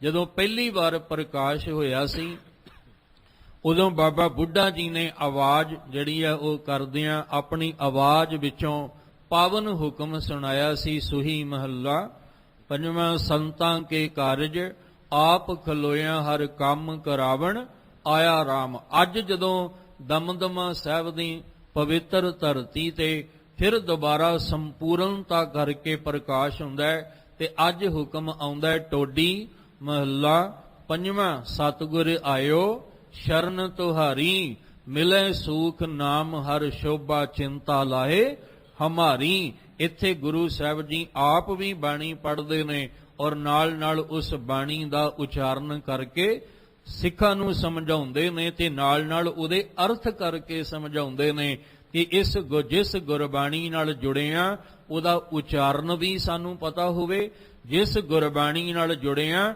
ਉਹਦੇ ਅਰਥ ਵੀ ਸਾਨੂੰ ਪਤਾ ਹੋਣੇ ਚਾਹੀਦੇ ਨੇ। ਪਰ ਅੱਜ ਸੰਸਾਰ ਵਿੱਚ ਆਪਾਂ ਵੇਖਦੇ ਹਾਂ ਕਿ ਅਰਥਾਂ ਕਰਕੇ ਕਈ ਵਾਰ ਵਿਵਾਦ ਖੜਾ ਹੋ ਜਾਂਦਾ ਹੈ। ਅਸੀਂ ਖੁਦ ਬਾਣੀ ਦਾ ਅਭਿਆਸ ਜਿਹੜਾ ਕਰਕੇ ਉਹਨੂੰ ਸਮਝਣ ਦਾ ਯਤਨ, ਕਿਉਂਕਿ ਗੁਰਬਾਣੀ ਸਮਝਣ ਦਾ ਵਿਸ਼ਾ ਹੈ। ਤੇ ਜਦੋਂ ਅਸੀਂ ਗੁਰਬਾਣੀ ਨੂੰ ਸਮਝਾਂਗੇ ਕਦੋਂ? ਜਦੋਂ ਉਹਨੂੰ ਪੜ੍ਹਾਂ ਸੁਣਾਂਗੇ। ਜਦੋਂ ਉਹਨੂੰ ਪੜ੍ਹ ਸੁਣ ਕੇ ਅਸੀਂ ਗੁਰਬਾਣੀ ਨੂੰ ਸਮਝਾਂਗੇ ਤੇ ਸਮਝ ਆਏਗੀ ਸੰਸਾਰ ਵਿੱਚ ਨਿਰੰਕਾਰ ਨਾਲ ਕਿਵੇਂ ਜੁੜਨਾ ਹੈ ਤੇ ਕਿਨੇ ਜੁੜਨਾ। ਸਰੀਰ ਨੇ ਨਹੀਂ ਜੁੜਨਾ, ਅੰਦਰ ਦੀ ਇਸ ਜਿੰਦ ਨੇ, ਰੂਹ ਨੇ ਇਸ ਗੁਰਬਾਣੀ ਦੇ ਨਾਲ ਮਨ ਦੇ ਰਾਹੀਂ ਜੁੜਨਾ ਹੈ। ਤੇ ਜਿਹਦੀ ਰੂਹ ਅੰਦਰ ਦੀ, ਕਿਉਂਕਿ ਗੁਰਬਾਣੀ ਰੂਹ ਦੀ ਖੁਰਾਕ ਹੈ। ਗੁਰਬਾਣੀ ਜਿਹੜੀ ਹੈ ਇਹ ਸਾਡੀ ਰੂਹ ਦੀ ਖੁਰਾਕ ਹੈ। ਜਿਵੇਂ ਸਾਡੇ ਸਰੀਰ ਦੀ ਖੁਰਾਕ ਹੈ, ਆਪਾਂ ਰੋਜ਼ ਉੱਠ ਕੇ ਖੁਰਾਕ ਲੈਂਦੇ ਹਾਂ, ਭੋਜਨ ਖਾਂਦੇ ਹਾਂ, ਫਲ ਫਰੂਟ ਖਾਂਦੇ ਹਾਂ, ਤੇ ਉਹ ਸਾਡੇ ਸਰੀਰ ਦੀ ਖੁਰਾਕ ਹੈ। ਇਸੇ ਤਰ੍ਹਾਂ ਸਾਡੀ ਰੂਹ ਦੀ ਖੁਰਾਕ ਹੈ ਇਹ ਅੰਮ੍ਰਿਤ ਬਾਣੀ। ਇਸ ਬਾਣੀ ਨੂੰ ਭੋਜਨ ਦੇ ਰੂਪ ਵਿੱਚ ਅਸੀਂ ਰੋਜ਼ ਇਹਨੂੰ ਛਕਣਾ, ਕਿਉਂਕਿ ਸਾਹਿਬ ਕਹਿੰਦੇ ਰਜ ਰਜ ਭੋਜਨ ਖਾਵੋ ਮੇਰੇ ਭਾਈ। ਜਿਹੜਾ ਥਾਲ ਵਿੱਚ ਭੋਜਨ ਤੁਹਾਨੂੰ ਸਬਰ ਤੇ ਸੰਤੋਖ ਦਾ ਪਰੋਸ ਕੇ ਦਿੱਤਾ ਹੈ, ਇਹਨੂੰ ਲੋੜ ਮੁਤਾਬਕ ਰੋਜ਼ ਭੋਜਨ ਛਕਿਆ ਕਰੋ। ਇਹ ਤੁਹਾਡੀ ਰੂਹ ਤੱਕ ਖੁਰਾਕ ਪਹੁੰਚੇਗੀ ਤਾਂ ਤੁਹਾਡੀ ਰੂਹ ਦਾ ਭਲਾ ਹੋਣਾ ਹੈ। ਹੁਣ ਇਹ ਪਹੁੰਚਾਣਾ ਕਿਹਨੇ ਹੈ? ਮਨ ਨੇ। ਮਨ ਪਹਿਲਾਂ ਗੁਰਬਾਣੀ ਦੇ ਨੇੜੇ ਹੋਏਗਾ ਤਾਂ ਹੀ ਗੁਰਬਾਣੀ ਦਾ ਭੋਜਨ ਰੂਹ ਤੱਕ ਪਹੁੰਚੇਗਾ। ਹੁਣ ਮਨ ਕੀ ਹੈ? ਮਨ ਸਾਡਾ ਵਿਗੜਿਆ ਪਿਆ ਹੈ। ਮਨ ਜਿਹੜਾ ਉਹ ਗੁਰਬਾਣੀ ਨਾਲ ਜੁੜਦਾ ਹੀ ਨਹੀਂ, ਮਨ ਦੀ ਅਟੈਚਮੈਂਟ ਗੁਰਬਾਣੀ ਨਾਲ ਹੁੰਦੀ ਨਹੀਂ ਪਈ। ਤਨ ਹੀ ਜੁੜਿਆ ਹੋਇਆ, ਕੰਨ ਜੁੜੇ ਨੇ, ਅੱਖਾਂ ਜੁੜੀਆਂ, ਜ਼ੁਬਾਨ ਜੁੜੀ ਹੋਈ ਹੈ, ਪਰ ਮਨ ਨਹੀਂ ਜੁੜਦਾ ਪਿਆ। ਰੋਜ਼ ਰੋਜ਼ ਅਭਿਆਸ। ਇਸੇ ਲਈ ਅਸੀਂ ਨਿਤ ਉੱਠ ਗਾਵੋ ਪ੍ਰਭ ਕੀ ਬਾਣੀ। ਜਿਹੜੀ ਪ੍ਰਭ ਦੀ ਬਾਣੀ, ਬੰਦੇ ਦੀ ਬਾਣੀ ਨਹੀਂ ਹੈ, ਇਹ ਧਿਆਨ ਰੱਖਣਾ। ਇਹ ਕਿਸੇ ਬੰਦੇ ਦੀ ਜਾਂ ਕਿਸੇ ਕਵੀ ਦੀ, ਕਿਸੇ ਸ਼ਾਇਰ ਦੀ, ਕਿਸੇ ਲਿਖਾਰੀ ਦੀ ਇਹ ਲਿਖੀ ਬਾਣੀ ਨਹੀਂ ਹੈ। ਇਹ ਤਾਂ ਪ੍ਰਭ ਦੀ, ਪ੍ਰਭੂ ਦੀ, ਖਸਮ ਦੀ ਬਾਣੀ ਹੈ। ਸਤਿਗੁਰ ਕੀ ਬਾਣੀ ਸਤ ਸਤ ਕਰ ਜਾਣੋ ਗੁਰ ਸਿੱਖੋ, ਹਰ ਕਰਤਾ ਆਪ ਮੂੰਹੋਂ ਕਢਾਏ। ਭਗਤ ਜਨ ਵੀ ਨਹੀਂ ਕਹਿੰਦੇ ਵੀ ਮੇਰੀ ਬਾਣੀ ਹੈ। ਭਗਤ ਜਨ ਜਦੋਂ ਉਸ ਅਕਾਲ ਪੁਰਖ ਦੇ ਵਿੱਚ ਅਭੇਦ ਹੋ ਜਾਂਦੇ ਨੇ, ਲੀਨ ਹੋ ਜਾਂਦੇ ਨੇ, ਉਦੋਂ ਉਹ ਕਹਿੰਦੇ ਨੇ ਅਸੀਂ ਨਹੀਂ ਬੋਲ ਰਹੇ, ਜੋ ਬੁਲਾ ਰਿਹਾ ਉਹ ਆਪ ਅਕਾਲ ਪੁਰਖ ਪਰਮੇਸ਼ਵਰ ਹੈ। ਬੁਲਾਇਆ ਬੋਲੀ ਤੇਰਾ। ਹੁਣ ਉਹ ਅਸੀਂ ਆਪਣਾ ਬੋਲਿਆ ਨਹੀਂ ਬੋਲਦੇ, ਹੁਣ ਤੇ ਜਿਵੇਂ ਉਹ ਬੁਲਾਉਂਦਾ ਹੈ ਉਸੇ ਤਰ੍ਹਾਂ ਹੀ ਬੋਲ ਰਹੇ। ਕੌਣ? ਜਿਹੜਾ ਉਹਦੇ ਵਿੱਚ ਅਭੇਦ ਹੋ ਗਿਆ, ਜਿਹੜਾ ਉਹਦੇ ਵਿੱਚ ਸਮਾ ਗਿਆ, ਲੀਨ ਹੋ ਗਿਆ, ਉਹ ਫਿਰ ਆਪ ਨਹੀਂ ਬੋਲਦਾ, ਉਹਦੇ ਵਿੱਚ ਖਸਮ ਆਪ ਜਿਹੜਾ ਉਹਦੀ ਰਸਨਾ ਤੇ ਬੈਠ ਕੇ ਉਹ ਬਾਣੀ ਨੂੰ ਦਾ ਉਚਾਰਨ ਕਰਦਾ ਹੈ। ਸਤਿਗੁਰ ਕੀ ਬਾਣੀ ਸਤ ਸਤ ਕਰ ਜਾਣੋ ਗੁਰ ਸਿੱਖੋ, ਹਰ ਕਰਤਾ ਆਪ ਮੂੰਹੋਂ ਕਢਾਏ। ਇਹ ਸਤਿਗੁਰੂ ਦੀ ਬਾਣੀ ਸਤ ਹੈ। ਇਸ ਲਈ ਸਤਿਗੁਰੂ ਜੀ ਦੀ ਬਾਣੀ ਨੂੰ ਅਸੀਂ ਸਮਝਣਾ, ਤੇ ਜਿਸ ਦਿਨ ਗੁਰਬਾਣੀ ਨੂੰ ਸਮਝ ਜਾਾਂਗੇ ਉਸ ਦਿਨ ਗੁਰਬਾਣੀ ਵਿੱਚ ਸਮਾ ਜਾਾਂਗੇ, ਜਾਂ ਗੁਰਬਾਣੀ ਸਾਡੇ ਅੰਦਰ ਸਮਾ ਜਾਏਗੀ। ਤੇ ਜਿਸ ਦਿਨ ਗੁਰਬਾਣੀ ਸਾਡੇ ਅੰਦਰ ਸਮਾ ਗਈ ਫਿਰ ਕੀ ਹੋਏਗਾ? ਫਿਰ ਸਾਡੀ ਰੂਹ, ਸਾਡੀ ਜਿੰਦ ਤੇ ਨਿਰੰਕਾਰ ਦੇ ਵਿੱਚ ਕੋਈ ਫਰਕ ਨਹੀਂ ਰਹਿ ਜਾਏਗਾ, ਕੋਈ ਅੰਤਰ ਨਹੀਂ ਰਹਿ ਜਾਏਗਾ। ਪਰ ਹਜੇ ਤੱਕ ਖੁਰਾਕ ਪਹੁੰਚ ਹੀ ਨਹੀਂ ਰਹੀ। ਕਿਉਂ ਨਹੀਂ ਪਹੁੰਚ ਰਹੀ? ਮਨ ਨੇ ਪਹੁੰਚਾਉਣੀ ਸੀ ਤੇ ਮਨ ਹਜੇ ਵਿਗੜਿਆ ਹੋਇਆ, ਮਨ ਹਜੇ ਹੋਰ ਪਾਸੇ ਨੂੰ ਭਟਕਦਾ ਪਿਆ। ਮਨ ਰਾਹੀਂ ਗੁਰਬਾਣੀ ਸਾਡੀ ਰੂਹ ਤੱਕ ਪਹੁੰਚਣੀ ਹੈ। ਇਸ ਲਈ ਮਨ ਨੂੰ ਨੇੜੇ ਕਰਨਾ ਪੈਣਾ ਹੈ। ਇਹ ਮਨ ਮੇਰਿਆ ਤੂੰ ਸਦਾ ਰਹੋ ਹਰ ਨਾਲੇ, ਤੂੰ ਹਰੀ ਦੇ ਨਾਮ ਦੇ ਨੇੜੇ ਹੋ ਕੇ ਰਹਿ, ਤਾਂ ਕਿ ਜੋ ਤੈਨੂੰ ਖੁਰਾਕ ਮਿਲੇ ਉਹ ਤੂੰ ਆਪਣੀ ਰੂਹ ਤੱਕ ਪਹੁੰਚਾਉਣੀ ਹੈ। ਕਿਉਂ ਪਹੁੰਚਾਉਣੀ ਹੈ? ਕਿਉਂਕਿ ਮਨ ਵੀ ਤਾਂ ਉਸ ਰੂਹ ਦਾ ਹੀ ਹਿੱਸਾ ਹੈ। ਜਿਹੜੀ ਸਾਡੇ ਅੰਦਰ ਰੱਬੀ ਜੋਤ ਹੈ, ਉਸ ਰੱਬੀ ਜੋਤ ਦਾ ਹੀ ਤਾਂ ਇੱਕ ਹਿੱਸਾ ਹੈ ਮਨ। ਮਨ ਤੂੰ ਜੋਤ ਸਰੂਪ ਹੈ, ਕਿਉਂਕਿ ਮਨ ਨੂੰ ਪਤਾ ਹੈ ਕਿ ਉਸ ਰੱਬੀ ਜੋਤ ਤੱਕ ਕਿਵੇਂ ਪਹੁੰਚਣਾ ਹੈ। ਮਨ ਨੂੰ ਪਤਾ ਹੈ ਕਿ ਉੱਥੇ ਤੱਕ ਕਿਵੇਂ ਪਹੁੰਚਣਾ ਹੈ। ਇਸ ਲਈ ਮਨ ਨੂੰ ਹੀ ਜ਼ਿੰਮੇਵਾਰੀ ਦਿੱਤੀ ਗਈ ਕਿ ਆ ਰੱਬੀ ਬਾਣੀ ਦੀ ਖੁਰਾਕ ਤੂੰ ਉਸ ਜਿੰਦ ਤੱਕ ਲੈ ਕੇ ਰੱਬੀ ਜੋਤ ਤੱਕ ਜਾਣੀ ਹੈ। ਕਿਉਂ ਜਾਣੀ? ਕਿਉਂਕਿ ਤੂੰ ਮਨ, ਤੂੰ ਜੋਤ ਸਰੂਪ ਹੈ। ਪਰ ਉਹ ਆਪਣਾ ਮੂਲ ਹੀ ਭੁੱਲ ਗਿਆ। ਜਿਹੜਾ ਆਪਣਾ ਘਰ ਹੀ ਭੁੱਲ ਗਿਆ ਹੋਵੇ ਤੇ ਉਹ ਫਿਰ ਕੀ ਕਰਦਾ ਹੈ? ਉਹ ਥਾਂ ਥਾਂ ਤੇ ਭਟਕਦਾ ਰਹਿੰਦਾ ਹੈ। ਫਿਰ ਲੋਕ ਉਹਨੂੰ ਸਮਝਾਉਂਦੇ ਨੇ ਵੀ ਭਲਿਆ ਕਾਹਦਾ ਬੰਦਾ ਹੈ ਤੂੰ, ਤੇ ਆਪਣਾ ਘਰ ਵੀ ਭੁੱਲ ਗਿਆ। ਜਿਸ ਬੰਦੇ ਨੂੰ ਆਪਣਾ ਘਰ ਹੀ ਭੁੱਲ ਗਿਆ, ਆਪਣੇ ਘਰ ਦਾ ਪਤਾ ਹੀ ਭੁੱਲ ਗਿਆ, ਉਹ ਬੰਦਾ ਕਾਹਦਾ ਹੈ? ਜਿਹਨੂੰ ਗੁਰੂ ਦਾ ਦਰ ਹੀ ਭੁੱਲ ਗਿਆ, ਜਿਹੜਾ ਆਪਣੇ ਆਪ ਨੂੰ ਗੁਰਸਿੱਖ ਅਖਾਉਂਦਾ ਹੈ ਪਰ ਗੁਰਬਾਣੀਓ ਹੀ ਭੁੱਲ ਗਈ, ਗੁਰਬਾਣੀ ਦਾ ਜਿਹੜਾ ਰਸਤਾ ਉਹੀ ਵਿਸਰ ਗਿਆ, ਗੁਰੂ ਦਾ ਦਰ ਸੰਗਤ ਹੀ ਵਿਸਰ ਗਈ, ਤੇ ਉਹ ਕਾਹਦਾ ਗੁਰੂ ਦਾ ਸਿੱਖ ਹੈ? ਇਸੇ ਤਰ੍ਹਾਂ ਫਿਰ ਮਨ ਨੂੰ ਗੁਰਬਾਣੀ ਰਾਹੀਂ ਸਮਝਾਇਆ ਗਿਆ ਕਿ ਮਨਾ ਬਾਹਰ ਭਟਕਣਾ ਛੱਡ ਤੇ ਆਪਣੇ ਘਰ ਦੇ ਅੰਦਰ ਝਾਤੀ ਮਾਰ। ਆਪਣੇ ਘਰ ਦੇ ਵਿੱਚ ਰਹਿ ਕੇ ਤੂੰ ਅੰਦਰ ਆਪਣੀ ਜਿੰਦ ਤੱਕ ਰੱਬੀ ਬਾਣੀ ਦੀ ਖੁਰਾਕ ਜਿਹੜੀ ਹੈ ਉਹਨੂੰ ਪਹੁੰਚਾਉਣ ਦਾ ਯਤਨ ਕਰ। ਫਿਰ ਮਨ ਨੂੰ ਜਿਹੜਾ ਉਹ ਗੁਰਬਾਣੀ ਦੇ ਰਾਹੀਂ ਸਮਝਾ ਕੇ ਤੇ ਗੁਰਬਾਣੀ ਦੀ ਇੱਕ ਦਿਨ ਜ਼ਿਕਰ ਕੀਤਾ ਸੀ ਤੁਹਾਡੇ ਨਾਲ ਕਿ ਡਾਕਟਰ ਜਿਹੜੇ ਨੇ ਉਹ ਇਹ ਗੱਲ ਕਹਿੰਦੇ ਨੇ ਕਿ ਤੁਹਾਡੇ ਅੰਦਰ ਜਿਹੜਾ ਅੰਦਰ ਹੱਡੀਆਂ ਨੂੰ ਮਜ਼ਬੂਤ ਕਰਨ ਵਾਸਤੇ ਜਿਹੜਾ ਕੈਲਸ਼ੀਅਮ ਹੈ ਨਾ, ਉਹ ਜਿਹੜਾ ਉਹ ਚਾਹੀਦਾ ਹੈ। ਤੁਹਾਡੇ ਅੰਦਰ ਜਿਹੜਾ ਪ੍ਰੋਟੀਨ ਹੈ ਜਿਹਨੇ ਤੁਹਾਨੂੰ ਹੱਡੀਆਂ ਨੂੰ ਮਜ਼ਬੂਤ ਕਰਨਾ, ਪਰ ਉਹ ਜਿਹੜਾ ਅੰਦਰ ਦਾ ਪ੍ਰੋਟੀਨ ਹੈ ਉਹ ਤਾਂ ਹੱਡੀਆਂ ਨੂੰ ਮਜ਼ਬੂਤ ਕਰੇਗਾ ਜੇ ਤੁਹਾਡੇ ਅੰਦਰ ਕੈਲਸ਼ੀਅਮ ਡੀ ਜਿਹੜਾ ਉਹ ਪੂਰਾ ਹੋਏਗਾ। ਤੇ ਜੇ ਉਹਦੇ ਵਿੱਚ ਤੁਹਾਡੇ ਡੀ ਦੀ ਘਾਟ ਹੋਏਗੀ, ਤੁਸੀਂ ਜਿੰਨਾ ਮਰਜ਼ੀ ਪ੍ਰੋਟੀਨ ਖਾਈ ਜਾਓ, ਜਿੰਨਾ ਮਰਜ਼ੀ ਖਾਈ ਜਾਓ, ਪਰ ਧਿਆਨ ਰੱਖਣਾ ਜਿਹੜਾ ਮਰਜ਼ੀ ਕੈਲਸ਼ੀਅਮ ਇਕੱਠਾ ਤੁਹਾਡੇ ਅੰਦਰ ਹੋਇਆ ਹੋਵੇ, ਪਰ ਜੇ ਤੁਹਾਡੇ ਅੰਦਰ ਵਿਟਾਮਿਨ ਡੀ ਨਹੀਂ ਤਾਂ ਤੁਹਾਡੀਆਂ ਹੱਡੀਆਂ ਮਜ਼ਬੂਤ ਨਹੀਂ ਹੋ ਸਕਦੀਆਂ। ਇਸੇ ਤਰ੍ਹਾਂ ਸਾਡੇ ਮਨ ਵਿੱਚ ਘਾਟ ਹੈ, ਮਨ ਗੁਰਬਾਣੀ ਦੀ ਖੁਰਾਕ ਲੈਂਦਾ ਨਹੀਂ ਤੇ ਜਿੰਦ ਤੱਕ ਪਹੁੰਚਦੀ ਨਹੀਂ। ਸਾਡੇ ਅੰਦਰ ਦੀ ਜਿੰਦ ਕੁਮਲਾਈ ਹੋਈ ਹੈ, ਉਹ ਕੁਮਲਾਈ ਹੋਈ ਜਿੰਦ ਹੀ ਕਹਿ ਰਹੀ ਹੈ ਨਾ ਕਿ ਮਹਾਰਾਜ ਜੀਓ ਮੈਂ ਕਰਮਹੀਣ ਜਿਹੜੀ ਆ, ਮੈਂ ਕੁਮਲਾਈ ਹੋਈ ਅਰਦਾਸ ਕਰ ਰਹੀ ਹਾਂ। ਕਰਮਹੀਣ ਧਨ ਕਰੇ ਬੇਨੰਤੀ ਕਦ ਨਾਨਕ ਆਵੇ ਵਾਰੀ, ਸਭ ਸੁਹਾਗਣ ਮਾਣੇ ਰਲੀਆਂ ਇੱਕ ਦੇਵੋ ਰਾਤ ਮੁਰ। ਇਹ ਕੌਣ ਕਹਿ ਰਿਹਾ? ਇਹ ਸਰੀਰ ਤਾਂ ਕਹਿ ਨਹੀਂ ਰਿਹਾ, ਇਹ ਕਾਇਆ ਤਾਂ ਕਹਿ ਨਹੀਂ ਰਹੀ। ਇਹ ਕੌਣ ਕਹਿ ਰਿਹਾ ਹੈ? ਇਹ ਸਾਡੇ ਅੰਦਰ ਦੀ ਰੱਬੀ ਰੂਹ ਜਿਹੜੀ ਹੈ ਉਹ ਕਹਿ ਰਹੀ ਹੈ ਕਿ ਮੈਂ ਕਰਮਹੀਣ ਐਸੀ ਕਰਮਾਂ ਦੀ ਮਾਰੀ ਆ ਕਿ ਮਨ ਮੇਰੇ ਤੱਕ ਖੁਰਾਕ ਲੈ ਕੇ ਪਹੁੰਚਦਾ ਹੀ ਨਹੀਂ ਹੈ। ਕਿਉਂਕਿ ਮਨ ਦੇ ਰਾਹ ਵਿੱਚ ਵੀ ਰੁਕਾਵਟਾਂ ਨੇ, ਕਾਮ ਕ੍ਰੋਧ ਲੋਭ ਮੋਹ ਹੰਕਾਰ ਦੀਆਂ। ਇਸ ਲਈ ਸਤਿਗੁਰੂ ਜੀ ਫਿਰ ਮਨ ਨੂੰ ਕਾਬੂ ਕਰਦੇ ਨੇ। ਮਨ ਵਿੱਚ ਸਤਿਗੁਰ ਕੇ ਪਾਸ ਤੇ ਸੇਵਕ ਕਾਰਜ ਰਾਸ। ਖੈਰ ਧੰਨ ਗੁਰੂ ਗ੍ਰੰਥ ਸਾਹਿਬ ਪਾਤਸ਼ਾਹ ਦੀ ਸੰਪੂਰਨਤਾ ਤੇ ਅੱਜ ਜਿਹੜਾ ਉਥੇ ਪ੍ਰਕਾਸ਼ ਹੁੰਦਾ ਹੈ ਤੇ ਗੁਰੂ ਸਾਹਿਬ ਨੇ ਹੁਕਮ ਗੁਰੂ ਅਰਜਨ ਦੇਵ ਪਾਤਸ਼ਾਹ ਦੇ ਰੂਪ ਵਿੱਚ ਬਖਸ਼ਿਆ। ਟੋਡੀ ਰਾਗ ਦੇ ਅੰਦਰ ਸਤਿਗੁਰ ਆਇਓ ਸ਼ਰਨ ਤੁਹਾਰੀ। ਉਥੇ ਗੁਰਬਾਣੀ ਦੀ ਸਤਿਗੁਰੂ ਜੀ ਨੇ ਜਿਹੜੀ ਆ ਬਣਤਰ ਬਣਾ ਕੇ ਸਿੱਖ ਸੰਗਤਾਂ ਨੂੰ ਗੁਰਬਾਣੀ ਦੇ ਨਾਲ ਜੋੜਿਆ, ਜੋ ਅੱਜ ਇਹ ਸੰਪੂਰਨਤਾ ਦਿਵਸ ਹੈ। ਸਾਨੂੰ ਗੁਰਬਾਣੀ ਦੀ ਸਮਝ ਹੋਣੀ ਬਹੁਤ ਜ਼ਰੂਰੀ ਹੈ। ਆਉਣ ਵਾਲਾ ਸਮਾਂ ਪਤਾ ਨਹੀਂ ਕਿਸ ਤਰ੍ਹਾਂ ਦਾ ਹੋਏਗਾ, ਪਰ ਅੱਜ ਸਾਨੂੰ ਗੁਰਬਾਣੀ ਦੀ ਸਮਝ ਰੱਖਣੀ ਬਹੁਤ ਜ਼ਰੂਰੀ। ਔਰ ਖਾਸ ਤੌਰ ਤੇ ਆਪਣੇ ਧੀਆਂ ਪੁੱਤਰਾਂ ਨੂੰ ਅਸੀਂ ਜ਼ਰੂਰ ਗੁਰਬਾਣੀ ਦੇ ਨਾਲ ਜੋੜਨ ਦਾ ਉਪਰਾਲਾ ਕਰੀਏ ਔਰ ਅਰਦਾਸ ਕਰੀਏ ਕਿ ਸਾਡੇ ਆਉਣ ਵਾਲੇ ਧੀਆਂ ਪੁੱਤਰ ਗੁਰਬਾਣੀ ਦੇ ਨਾਲ ਜੁੜ ਜਾਣ। ਅੱਜ ਜੋ ਭੱਟ ਜੀ ਨੇ ਸਵਈਆ ਉਚਾਰਨ ਗੁਰੂ ਰਾਮਦਾਸ ਜੀ ਦੀ ਉਸਤਤ ਵਿੱਚ ਕੀਤਾ, ਆਰੰਭ ਵਿੱਚ ਹੀ ਜ਼ਿਕਰ ਬਾਣੀ ਦਾ ਆਇਆ। ਤੇ ਭੱਟ ਜੀ ਜਿਹੜੇ ਭੱਟ ਗਯੰਦ ਨੇ ਉਹ ਕਹਿ ਰਹੇ ਨੇ, ਜਹ ਅੰਮ੍ਰਿਤ ਬਚਨ ਬਾਣੀ ਸਾਧੂ ਜਨ ਜਪਹਿ ਕਰ ਵਿਚਿਤ ਚਾਓ। ਜਿਹੜੀ ਅੰਮ੍ਰਿਤ ਬਾਣੀ ਹੈ, ਅੰਮ੍ਰਿਤ ਬਾਣੀ ਹਰ ਹਰ ਤੇਰੀ ਸੁਣ ਸੁਣ ਹੋਵੇ ਪਰਮ ਗਤ ਮੇਰੀ। ਅੰਮ੍ਰਿਤ ਬਾਣੀ ਜਿਹੜੀ ਹੈ ਅੰਮ੍ਰਿਤ ਦੇ ਰਸ ਦੇ ਨਾਲ ਭਰੀ ਹੋਈ ਹੈ। ਅੰਮ੍ਰਿਤ ਬਾਣੀ ਅਮਿਓ ਰਸ ਅੰਮ੍ਰਿਤ ਹਰਿ ਕਾ ਨਾਉ। ਗੁਰੂ ਸਾਹਿਬ ਜੀ ਕਹਿੰਦੇ ਅੰਮ੍ਰਿਤ ਬਾਣੀ ਅਮਿਓ ਰਸ। ਜਿਹੜੀ ਅੰਮ੍ਰਿਤ ਦੀ ਬਾਣੀ ਹੈ ਉਹ ਅੰਮ੍ਰਿਤ ਰਸ ਨਾਲ ਭਰੀ ਹੋਈ ਹੈ। ਔਰ ਜਿਹੜੀ ਅੰਮ੍ਰਿਤ ਰਸ ਨਾਲ ਭਰੀ ਬਾਣੀ ਹੈ ਅੰਮ੍ਰਿਤ ਹਰਿ ਕਾ ਨਾਉ, ਉਹ ਅੰਮ੍ਰਿਤ ਨਾਲ ਜਿਹੜੇ ਬਾਣੀ ਹੈ ਉਹ ਹਰੀ ਦਾ ਨਾਮ ਹੈ।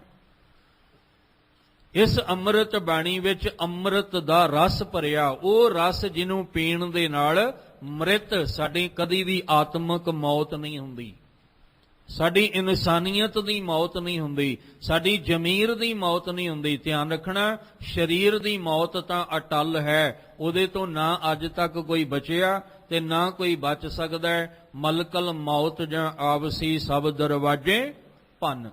ਉਹ ਤਾਂ ਸਰੀਰ ਦੀ ਇੱਕ ਦਿਨ ਮੌਤ ਹੈ, ਉਹਦੇ ਤੋਂ ਨਾ ਕੋਈ ਬਚਿਆ ਤੇ ਨਾ ਕਿਸੇ ਨੇ ਬਚਣਾ।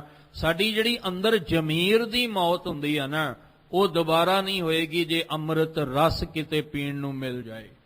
ਅੰਮ੍ਰਿਤ ਬਾਣੀ ਸਾਨੂੰ ਮੋਇਆਂ ਨੂੰ ਜਿਉਂਦਾ ਕਰਦੀ ਹੈ।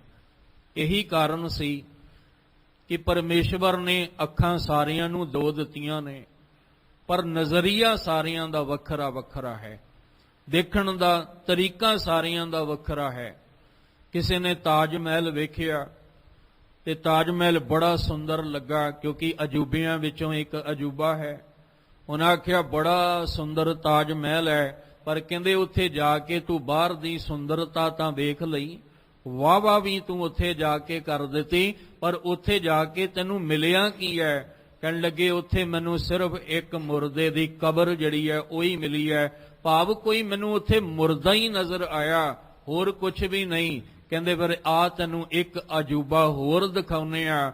ਉਹ ਕਿਹੜਾ? ਡਿਠੈ ਸਭੇ ਥਾਮ ਨਹੀਂ ਤੁਧ ਜਹਿਆ, ਉਹ ਹੈ ਹਰਮੰਦਰ ਦਰਬਾਰ ਸਾਹਿਬ ਸੱਚਖੰਡ। ਕਹਿੰਦੇ ਉੱਥੇ ਮੁਰਦਿਆਂ ਦੇ ਵਿੱਚ ਵੀ ਜਾਨ ਪਾਈ ਜਾਂਦੀ ਹੈ, ਉੱਥੇ ਮੁਰਦੇ ਵੀ ਜੀਵਤ ਕੀਤੇ ਜਾਂਦੇ ਨੇ। ਤੁਸੀਂ ਆਖੋਗੇ ਵੀ ਜਿਹੜਾ ਇੱਕ ਵਾਰੀ ਸਰੀਰ ਦੀ ਮੌਤ ਹੋ ਗਈ ਉਹ ਜੀਵਤ ਕਿਵੇਂ ਹੋਏਗਾ?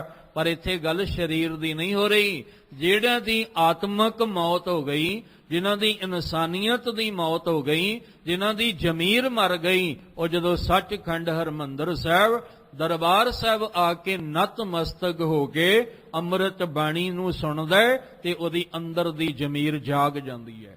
ਉਹਦੇ ਅੰਦਰ ਦੀ ਆਤਮਿਕ ਜਿਹੜੀ ਮੌਤ ਹੁੰਦੀ ਹੈ ਉਹਨੂੰ ਜੀਵਨ ਦਾਨ ਮਿਲ ਜਾਂਦਾ ਹੈ। ਸਤਿਗੁਰੂ ਜਿਹੜੇ ਨੇ ਉਸ ਮੁਰਦੇ ਵਿੱਚ ਜਾਨ ਭਰ ਦਿੰਦੇ ਨੇ। ਇਸ ਲਈ ਉੱਥੇ ਜਾ ਕੇ ਜੇ ਕੋਈ ਮੁਰਦਾ ਜਾਂਦਾ ਹੈ, ਭਾਵ ਮਰੀ ਹੋਈ ਜ਼ਮੀਰ ਵਾਲਾ ਜਾਏ, ਤਾਂ ਉਹਦੇ ਅੰਦਰ ਵੀ ਜਾਨ ਪੈ ਜਾਂਦੀ ਹੈ। ਉਹ ਵੀ ਉੱਥੇ ਜਾ ਕੇ ਮੋਇਆ ਹੋਇਆ ਜੀਵਤ ਹੋ ਜਾਂਦਾ ਹੈ। ਨਜ਼ਰੀਆ ਨਾ ਆਪਣਾ ਆਪਣਾ ਵੇਖਣ ਦਾ। ਇਸ ਲਈ ਕਹਿ ਰਹੇ ਨੇ ਅੰਮ੍ਰਿਤ ਆ ਮ੍ਰਿਤ, ਮ੍ਰਿਤ ਦਾ ਅਰਥ ਹੁੰਦਾ ਹੈ ਮੌਤ। ਐੜੇ ਦਾ ਅਰਥ ਹੈ ਵੀ ਜਿੱਥੇ ਮੌਤ ਨਹੀਂ ਆਉਂਦੀ ਹੈ, ਇਹ ਉਹ ਰਸ ਪੀਣ ਵਾਸਤੇ ਤੁਹਾਨੂੰ ਦਿੱਤਾ ਜਿਹੜਾ ਗੁਰਬਾਣੀ ਦੇ ਵਿੱਚ ਅੰਮ੍ਰਿਤ ਰਸ ਭਰਿਆ ਹੋਇਆ, ਉਹ ਰਸ ਤੁਹਾਨੂੰ ਦਿੱਤਾ ਹੈ ਤਾਂ ਕਿ ਤੁਹਾਡੀ ਮੌਤ ਨਾ ਹੋਵੇ। ਮੌਤ ਦਾ ਮਤਲਬ ਹੈ ਤੁਹਾਡੀ ਜ਼ਮੀਰ, ਇਨਸਾਨੀਅਤ ਜਿਹੜੀ ਹੈ ਉਹ ਨਹੀਂ ਮਰ ਸਕਦੀ। ਇਸ ਲਈ ਕਹਿ ਰਹੇ ਨੇ, ਕਹਿਣ ਲੱਗੇ ਜਹ ਅੰਮ੍ਰਿਤ ਬਚਨ, ਜਿਹੜੇ ਬਚਨ ਨੇ ਉਹ ਅੰਮ੍ਰਿਤ ਰਸ ਨਾਲ ਭਰੇ ਹੋਏ ਨੇ। ਬਾਣੀ ਜਿਹੜੀ ਅੰਮ੍ਰਿਤ ਰੂਪੀ ਬਾਣੀ ਹੈ, ਗੁਰੂ ਦੇ ਬਚਨਾਂ ਰਾਹੀਂ ਦਿੱਤੀ ਹੋਈ। ਔਰ ਧਿਆਨ ਰੱਖਿਓ, ਗੁਰੂ ਦਾ ਬਚਨ ਜੇ ਸਾਡੀ ਜਿੰਦ ਤੱਕ ਪਹੁੰਚ ਗਿਆ ਨਾ, ਜੇ ਮਨ ਦੇ ਰਾਹੀਂ ਇਹ ਸਾਡੀ ਜਿੰਦ ਤੱਕ ਗੁਰੂ ਦਾ ਬਚਨ ਪਹੁੰਚ ਗਿਆ, ਫਿਰ ਕੋਈ ਭੈ ਅੰਦਰ ਡਰ ਨਹੀਂ ਰਹਿ ਜਾਏਗਾ। ਗੁਰ ਕਾ ਬਚਨ ਬਸੈ ਜੀ, ਨਾਲੇ ਜਲ ਨਹੀਂ ਡੂਬੈ, ਤਸ਼ਕਰ ਨਹੀਂ ਲੇਵੈ, ਭਾਏ ਨਾ ਸਾਕੈ ਜਾਲੈ। ਪਰ ਬਾਹਰ ਦੀ ਗੱਲ ਕਰੀਏ, ਬਾਹਰ ਤਾਂ ਸਾਡੇ ਕੋਲ ਬੜਿਆਂ ਦਾ ਸਾਥ ਹੈ, ਪਰ ਜਿਸ ਦਿਨ ਇਸ ਸਰੀਰ ਨੇ ਡੈੱਡ ਹੋ ਜਾਣਾ, ਉਸ ਦਿਨ ਸਾਰੇ ਸਾਥ ਛੁੱਟ ਜਾਣੇ ਨੇ। ਪਰ ਜੇ ਸਾਡੇ ਨਾਲ ਕੋਈ ਰਹਿਣਾ ਤੇ ਆ ਅੰਮ੍ਰਿਤ ਬਚਨ ਜਿਹੜਾ ਗੁਰਬਾਣੀ ਵਿੱਚੋਂ ਸਾਨੂੰ ਦਿੱਤਾ। ਇਸ ਲਈ ਭੱਟ ਗਯੰਦ ਜੀ ਕਹਿੰਦੇ ਜਹ ਅੰਮ੍ਰਿਤ ਬਚਨ ਬਾਣੀ, ਜਿਹੜੀ ਬਾਣੀ ਅੰਮ੍ਰਿਤ ਦੇ ਬਚਨਾਂ ਨਾਲ ਭਰਪੂਰ, ਅੰਮ੍ਰਿਤ ਰਸ ਨਾਲ ਭਰਪੂਰ ਹੈ। ਸਾਧੂ ਜਨ ਜਪਹਿ, ਸਾਧੂ ਦਾ ਅਰਥ ਗੁਰੂ, ਜਨ ਦਾ ਅਰਥ ਸਤ ਸੰਗੀ ਜਨ, ਗੁਰਮੁਖ ਜਨ। ਗੁਰੂ ਦੇ ਜਿਹੜੇ ਪਿਆਰੇ ਨੇ, ਜਿਹੜੇ ਗੁਰਮੁਖ ਜਨ ਨੇ, ਉਹ ਫਿਰ ਅੰਮ੍ਰਿਤ ਬਾਣੀ ਜਿਹੜੀ ਰਸ ਨਾਲ ਭਰਪੂਰ ਹੈ, ਗੁਰਬਾਣੀ ਗੁਰੂ ਦੇ ਬਚਨਾਂ ਰਾਹੀਂ ਉਸ ਬਾਣੀ ਦਾ ਜਾਪ ਕਰਦੇ ਨੇ। ਕਿਵੇਂ ਕਰਦੇ ਨੇ?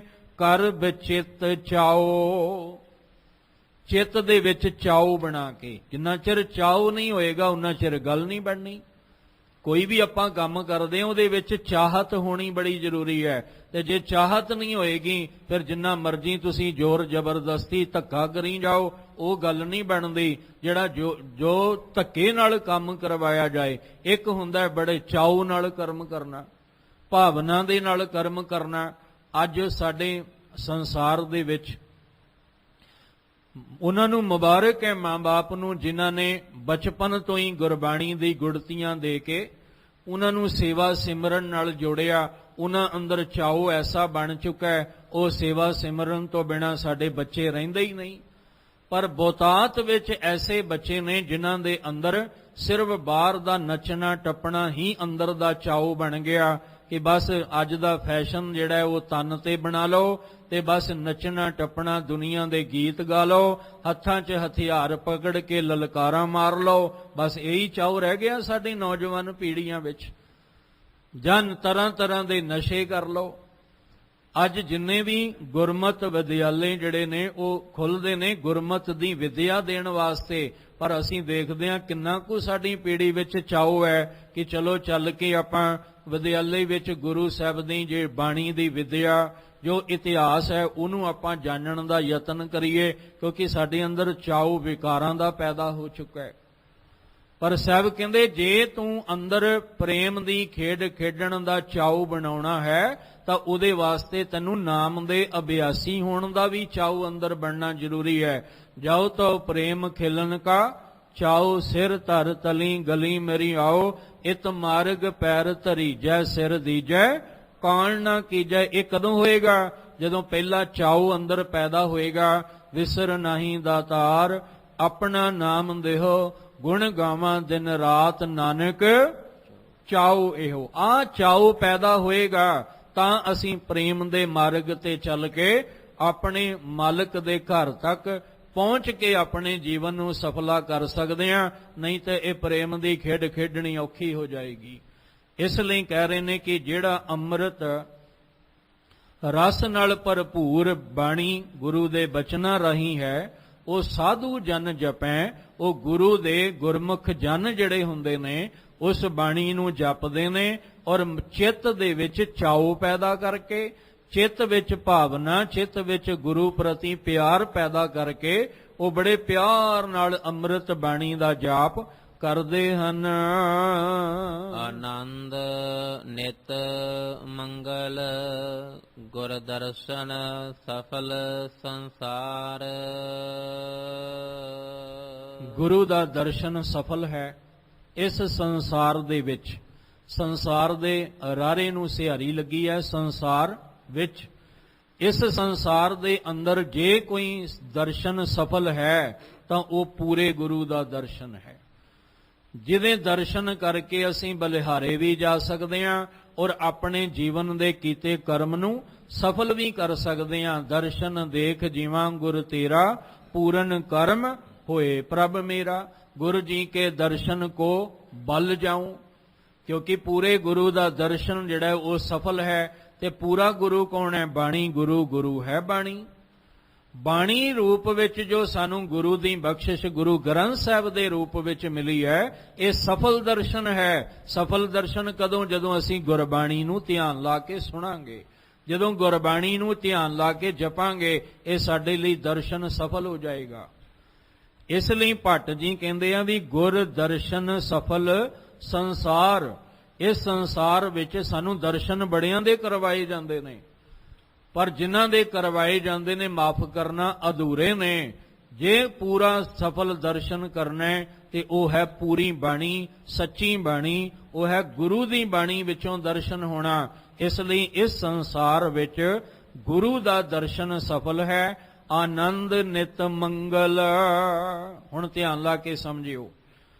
ਭਾਈ ਜਿਹੜੇ ਭੱਟ ਗਯੰਦ ਨੇ ਉਹ ਕਹਿੰਦੇ ਜਿਨ੍ਹਾਂ ਨੇ ਸਾਧੂ ਜਨ ਜਪੈ ਕਰ ਬਚਿਤ ਚਾਓ, ਜਿਹੜੇ ਚਿੱਤ ਵਿੱਚ ਚਾਓ ਬਣਾ ਕੇ ਸ਼ੌਂਕ ਨਾਲ, ਪਿਆਰ ਨਾਲ, ਭਾਵਨਾ ਨਾਲ ਗੁਰੂ ਦੇ ਚਰਨਾਂ ਵਿੱਚ ਗੁਰਮੁਖ ਜਨ ਬਣ ਕੇ ਜਪਦੇ ਨੇ ਔਰ ਗੁਰੂ ਦਾ ਦਰਸ਼ਨ ਕਰਦੇ ਨੇ, ਉਹ ਸੰਸਾਰ ਵਿੱਚ ਸਫਲ ਦਰਸ਼ਨ ਕਰਕੇ ਆਨੰਦ ਨਿਤ ਮੰਗਲ। ਉਹਨਾਂ ਦੇ ਅੰਦਰ ਨਿਤ, ਨਿਤ ਦਾ ਅਰਥ ਹੈ ਹਰ ਟਾਈਮ, ਹਰ ਸਮੇਂ, ਹਰ ਦਿਨ ਉਹਨਾਂ ਦੇ ਹਿਰਦੇ ਵਿੱਚ ਆਨੰਦ ਔਰ ਖੁਸ਼ੀਆਂ ਬਣੀਆਂ ਰਹਿੰਦੀਆਂ ਨੇ। ਉਹਨਾਂ ਦੇ ਜੀਵਨ ਵਿੱਚ ਸਦਾ ਆਨੰਦ ਬਣਿਆ ਰਹਿੰਦਾ ਹੈ। ਤੇ ਸਾਨੂੰ ਰੋਜ਼ ਅੰਮ੍ਰਿਤ ਵੇਲੇ ਜਿਹੜੀ ਬਾਣੀ ਦਾ ਜਾਪ, ਜਪ ਤੋਂ ਲੈ ਕੇ ਆਨੰਦ ਤੱਕ ਦਾ ਦਿੱਤਾ। ਉਹ ਕਿਉਂ ਦਿੱਤਾ? ਇਸੇ ਲਈ ਦਿੱਤਾ ਸੀ ਕਿ ਤੁਸੀਂ ਅੰਮ੍ਰਿਤ ਵੇਲੇ ਸੂਰਜ ਦੀ ਟਿੱਕੀ ਨਿਕਲਣ ਤੋਂ ਪਹਿਲਾਂ ਪਹਿਲਾਂ ਤੁਸੀਂ ਆਪਣੇ ਹਿਰਦੇ ਵਿੱਚ ਖੁਸ਼ੀ ਨਾਲ ਗਾਓ, ਆਨੰਦ ਪਿਆ ਮੇਰੀ ਮਾਏ ਸਤਿਗੁਰੂ ਮੈਂ ਪਾਇਆ। ਤੇ ਸਾਰਾ ਦਿਨ ਤੁਹਾਡੇ ਸਾਹਮਣੇ ਹੈ। ਸਾਰੇ ਦਿਨ ਵਿੱਚ ਦੁੱਖ ਸੁੱਖ, ਉਤਰਾ ਚੜਾ, ਦੁੱਖ ਖੁਸ਼ੀ ਗਮ ਬਹੁਤ ਕੁਝ ਆਏਗਾ, ਪਰ ਤੁਹਾਡੇ ਅੰਦਰ ਹਰ ਵੇਲੇ ਆਨੰਦ ਔਰ ਮੰਗਲ ਜਿਹੜਾ ਉਹ ਤੁਹਾਡੇ ਅੰਦਰ ਬਣਿਆ ਰਵੇ। ਪਰ ਉਹ ਤਾਂ ਹੀ ਬਣੇਗਾ ਜੇ ਅੰਮ੍ਰਿਤ ਵੇਲੇ ਉੱਠ ਕੇ ਅੰਮ੍ਰਿਤ ਬਾਣੀ ਦਾ ਅਭਿਆਸ ਕਰਾਂਗੇ। ਜੇ ਅੰਮ੍ਰਿਤ ਬਾਣੀ ਦਾ ਅਭਿਆਸ ਕਰਾਂਗੇ ਤਾਂ ਸਾਰਾ ਦਿਨ ਸਾਡੇ ਅੰਦਰ ਆਨੰਦ ਤੇ ਮੰਗਲ ਬਣਿਆ ਰਹੇਗਾ। ਇਸ ਲਈ ਜਿਨ੍ਹਾਂ ਗੁਰਮੁਖ ਜਨਾਂ ਨੇ ਚਿੱਤ ਵਿੱਚ ਚਾਉ ਬਣਾ ਕੇ ਅੰਮ੍ਰਿਤ ਬਾਣੀ ਦਾ ਬਚਨ, ਅੰਮ੍ਰਿਤ ਬਾਣੀ ਦਾ ਜਾਪ ਕੀਤਾ, ਗੁਰੂ ਸਾਹਿਬ ਦਾ ਸਫਲ ਦਰਸ਼ਨ ਕੀਤਾ, ਆਨੰਦ ਨਿਤ ਮੰਗਲ, ਉਹਨਾਂ ਦੇ ਜੀਵਨ ਦੇ ਅੰਦਰ ਸਦਾ ਆਨੰਦ ਔਰ ਮੰਗਲ ਖੁਸ਼ੀਆਂ ਜਿਹੜੀਆਂ ਨੇ ਉਹ ਬਣੀਆਂ ਰਹਿੰਦੀਆਂ ਹਨ। ਸੰਸਾਰ ਸਫਲ ਗੰਗਾ ਗੁਰ ਦਰਸ਼ਨ ਪਰਸਨ ਪਰਮ ਪਵਿੱਤਰ ਗਤੇ। ਭੱਟ ਜੀ ਨੂੰ ਪੁੱਛਿਆ ਕਿ ਤੁਸੀਂ ਕਹਿੰਦੇ ਹੋ ਗੁਰ ਦਰਸ਼ਨ ਸਫਲ ਸੰਸਾਰ, ਇਹਨੂੰ ਥੋੜਾ ਜਿਹਾ ਹੋਰ ਖੋਲ ਕੇ ਸਾਨੂੰ ਸਮਝਾਓ ਗੁਰੂ ਸਾਹਿਬ ਜੀ ਦੇ ਪ੍ਰਤੀ, ਤਾਂ ਕਿ ਸਾਡੇ ਅੰਦਰ ਗੁਰੂ ਪ੍ਰਤੀ ਪਿਆਰ ਤੇ ਭਾਵਨਾ ਬਣ ਸਕੇ। ਧਿਆਨ ਦਿਓ। ਤਾਂ ਭੱਟ ਜੀ ਨੇ ਫਿਰ ਉਸ ਗੱਲ ਨੂੰ ਖੋਲਦਿਆਂ ਕਿਹਾ, ਫਿਰ ਕਿਹਾ ਸੰਸਾਰ। ਤੁਸੀਂ ਜਦੋਂ ਆਪ ਪਾਠ ਕਰੋ ਨਾ ਤੇ ਧਿਆਨ ਰੱਖਿਓ, ਪਹਿਲਾਂ ਵੀ ਆਖਿਆ ਸਫਲ ਗੁਰ ਦਰਸ਼ਨ ਸਫਲ ਸੰਸਾਰ, ਰਾਰੇ ਨੂੰ ਸਿਹਾਰੀ ਸੰਸਾਰ ਵਿੱਚ, ਫਿਰ ਉੱਥੋਂ ਹੀ ਗੱਲ ਸ਼ੁਰੂ ਕੀਤੀ ਸੰਸਾਰ, ਉਹਨੂੰ ਵੀ ਸਿਹਾਰੀ ਲਾ ਦਿੱਤੀ ਸੰਸਾਰ ਵਿੱਚ। ਕਹਿੰਦੇ ਸੰਸਾਰ ਸਫਲ ਗੰਗਾ ਗੁਰ ਦਰਸ਼ਨ, ਜਿਵੇਂ ਬਾਹਰ ਦੀ ਗੰਗਾ ਨੂੰ ਪਵਿੱਤਰ ਮੰਨਿਆ ਗਿਆ ਹੈ, ਜੋ ਉਹਦੇ ਨਾਲ ਜੁੜੇ ਹੋਏ ਲੋਕ ਨੇ ਸਨਾਤਨ ਧਰਮ ਦੇ, ਉਹ ਕਹਿੰਦੇ ਸਾਡੇ ਲਈ ਗੰਗਾ ਪਵਿੱਤਰ ਹੈ, ਪਰ ਅਸੀਂ ਕਹਿੰਦੇ ਹਾਂ ਸਾਡੇ ਲਈ ਸਭ ਕੁਝ ਗੁਰੂ ਹੀ ਸਭ ਕੁਝ ਹੈ। ਗੁਰ ਈਸ਼ਰ, ਗੁਰ ਗੋਰਖ ਬਰਮਾ, ਗੁਰ ਪਾਰਬਤੀ ਮਾਈ, ਸਾਡੇ ਲਈ ਤਾਂ ਸਭ ਕੁਝ ਹੀ ਗੁਰੂ ਹੈ। ਅਸੀਂ ਗੁਰੂ ਤੋਂ ਵੱਖ ਹੋ ਕੇ ਕਿਸੇ ਹੋਰ ਦੂਜੇ ਦਾ ਧਿਆਨ ਧਾਰ ਹੀ ਨਹੀਂ ਸਕਦੇ। ਗੁਰੂ ਹੀ ਮੇਰੇ ਵਾਸਤੇ ਸਭ ਕੁਝ ਹੈ। ਇਸ ਲਈ ਜਿਹੜੇ ਸੰਸਾਰ ਵਿੱਚ ਗੰਗਾ ਨੂੰ ਪਵਿੱਤਰ ਮੰਨਦੇ ਨੇ, ਕਹਿਣ ਲੱਗੇ ਭੱਟ ਜੀ ਨੂੰ ਸਮਝ ਆਈ, ਗੁਰੂ ਰਾਮਦਾਸ ਜੀ ਤੁਹਾਡਾ ਘਰ ਕੈਸਾ ਹੈ? ਕਹਿੰਦੇ ਨੇ ਗੁਰੂ ਰਾਮਦਾਸ ਸੱਚੇ ਪਾਤਸ਼ਾਹ ਤੁਹਾਡਾ ਘਰ ਪਾਕ ਪਵਿੱਤਰ ਹੈ। ਇਹ ਪਵਿੱਤਰ ਹੈ। ਸੰਸਾਰ ਸਫਲ ਗੰਗਾ ਗੁਰ ਦਰਸ਼ਨ, ਗੁਰੂ ਦਾ ਦਰਸ਼ਨ ਗੰਗਾ ਦੀ ਤਰ੍ਹਾਂ ਪਵਿੱਤਰ। ਅੱਜ ਤੁਸੀਂ ਜਾ ਕੇ ਵੇਖੋ ਤੇ ਉਹਦੇ ਜਿਹੜਾ ਗੰਗਾ ਦਾ ਚੱਲਦਾ ਹੋਇਆ ਪਾਣੀ ਹੈ ਉਹਦੀ ਕੀ ਹਾਲਤ ਹੈ। ਅੱਜ ਆਪਾਂ ਜਾ ਕੇ ਵੇਖਦੇ ਹੀ ਆ। ਅੱਜ ਸਾਨੂੰ ਜਿਹੜੀਆਂ ਪਰੇਸ਼ਾਨੀਆਂ ਨੇ, ਬੜੇ ਤਰ੍ਹਾਂ ਦੇ ਜਿਹੜੇ ਲੋਕ ਨੇ ਉਹ ਰੋਜ਼-ਰੋਜ਼ ਸੋਚ ਰਹੇ ਨੇ ਵੀ ਉਹਨੂੰ ਕਿਵੇਂ ਸਾਫ਼ ਕੀਤਾ ਜਾਏ। ਇੰਨੀ ਉਹਦੇ ਵਿੱਚ ਜਿਹੜੀ ਹੈ ਗੰਦਗੀ, ਕੂੜਾ ਕਰਕਟ ਇਨਸਾਨਾਂ ਵੱਲੋਂ ਹੀ ਫੈਲਾ ਦਿੱਤਾ ਗਿਆ। ਉਹਨੂੰ ਕਿਵੇਂ ਸਾਫ਼ ਸਫਾਈ ਉਹਦੀ ਕਰਨੀ ਹੈ। ਪਰ ਗੁਰੂ ਇੰਨਾ ਪਵਿੱਤਰ ਹੈ ਕਿ ਗੁਰੂ ਵਿੱਚ ਕਦੀ ਕਿਸੇ ਪ੍ਰਕਾਰ ਦੀ ਮਲੀਨਤਾ ਆ ਹੀ ਨਹੀਂ ਸਕਦੀ। ਗੁਰੂ ਵਿੱਚ ਕਦੇ ਵੀ ਵਿਕਾਰ ਵਾਲੀ ਮੈਲ ਇਕੱਠੀ ਹੋਈ ਨਹੀਂ ਸਕਦੀ। ਸਾਨੂੰ ਗੁਰੂ ਸਾਹਿਬ ਜੀ ਕਹਿੰਦੇ ਆ ਮੈਂ ਤੇਰੇ ਅੰਦਰ ਦੀ ਸਾਰੀ ਜਨਮਾਂ ਜਨਮਾਂ ਦੀ ਮੈਲ ਧੋ ਦਿਆਂ।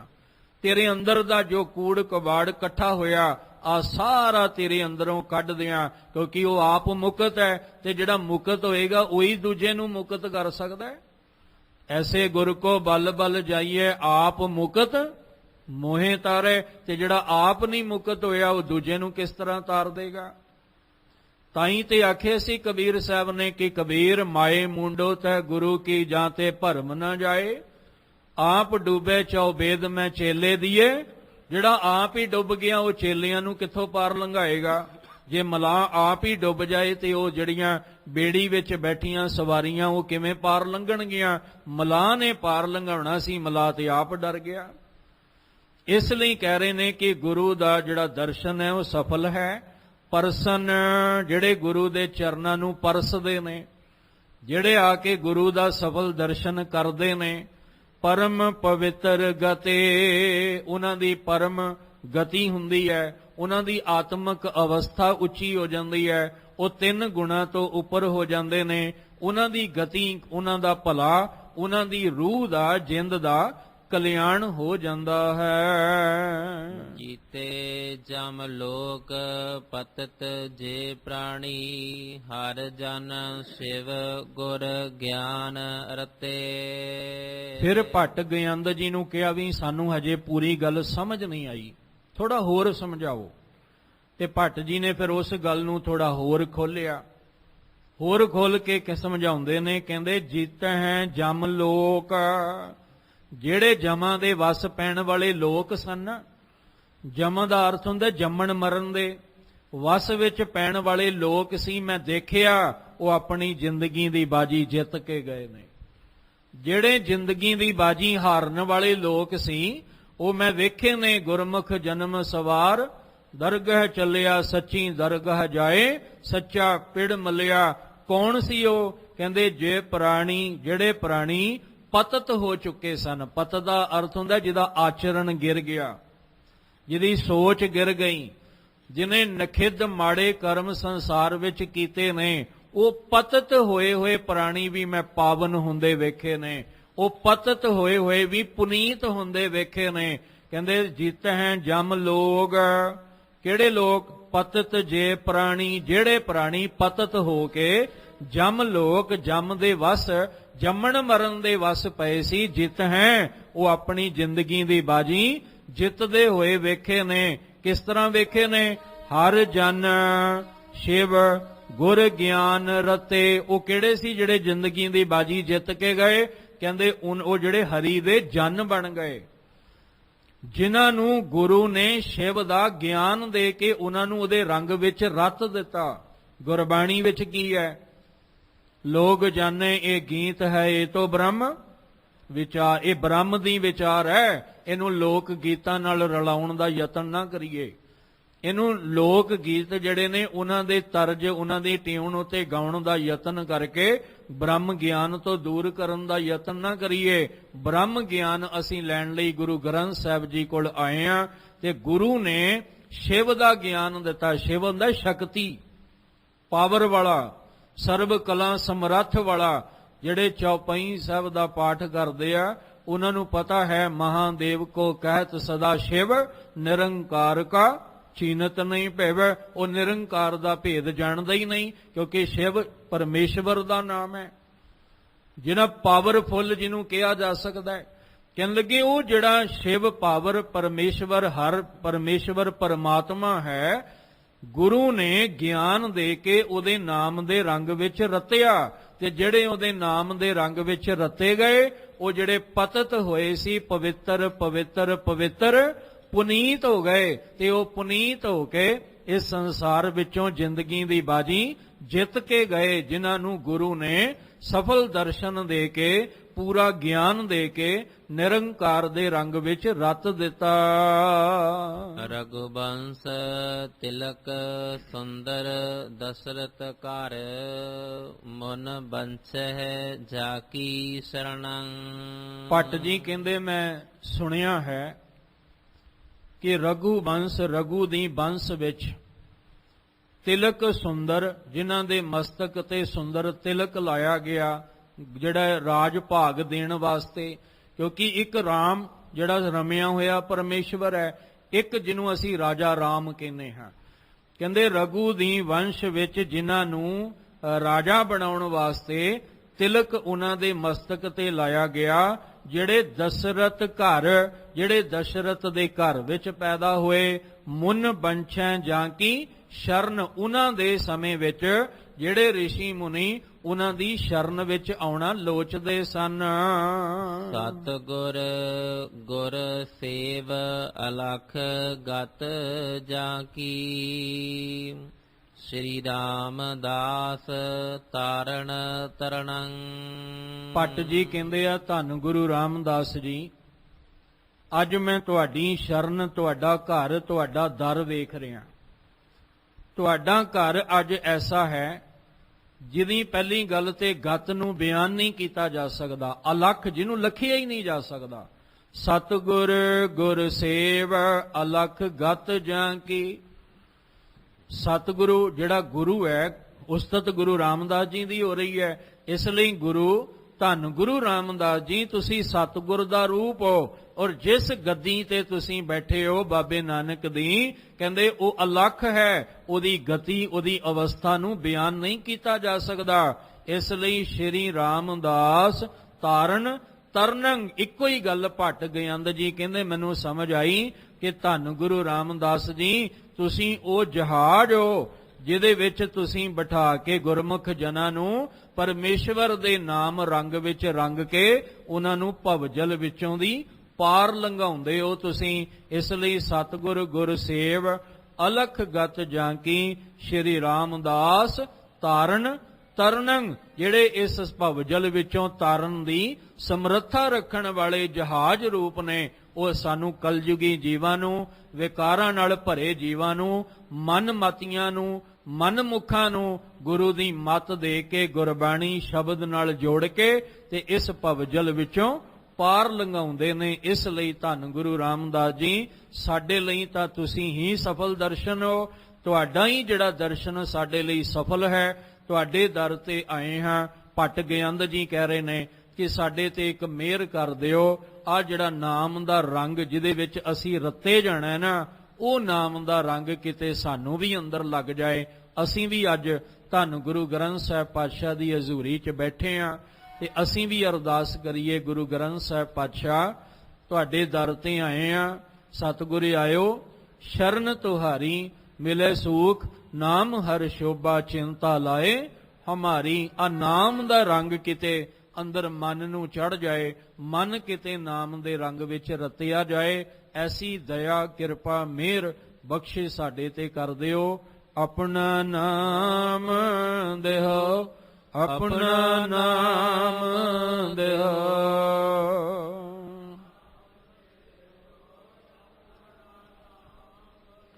ਵਿਸਰ ਨਾਹੀ ਦਾਤਾਰ, ਵਿਸਰ ਨਾਹੀ ਦਾਤਾਰ।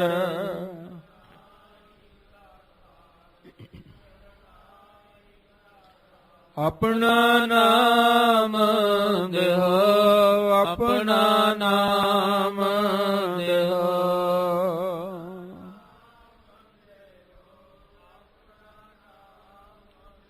ਗੁਣ ਗਾਵਾਂ ਦਿਨ ਰਾਤ, ਗੁਣ ਗਾਵਾਂ ਦਿਨ ਰਾਤ।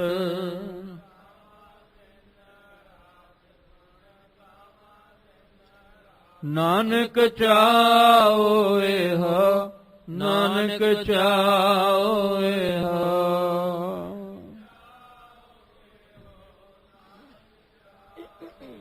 ਆਪਣਾ ਨਾਮ ਦੇਹੁ, ਆਪਣਾ ਨਾਮ ਦੇਹੁ।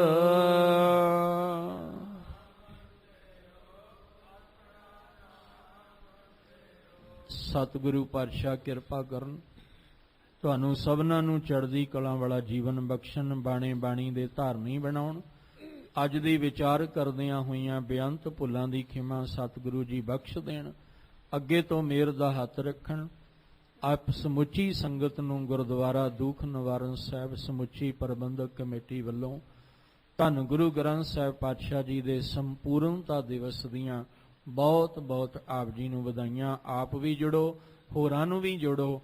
ਅੱਜ ਦੇ ਇਹ ਭੱਟ ਸਾਹਿਬਾਨ ਦੇ ਬਚਨ ਆਪਣੇ ਹਿਰਦੇ ਵਿੱਚ ਵਸਾ ਲਈਏ ਜੀ। ਰਘੁਬੰਸ ਤਿਲਕ ਸੁੰਦਰ ਦਸਰਤ ਘਰ, ਮਨ ਬੰਛਹਿ ਜਾ ਕੀ ਸ਼ਰਣੰ। ਸਤਿਗੁਰ ਗੁਰ ਸੇਵ ਅਲਖ ਗਤ ਜਾ ਕੀ।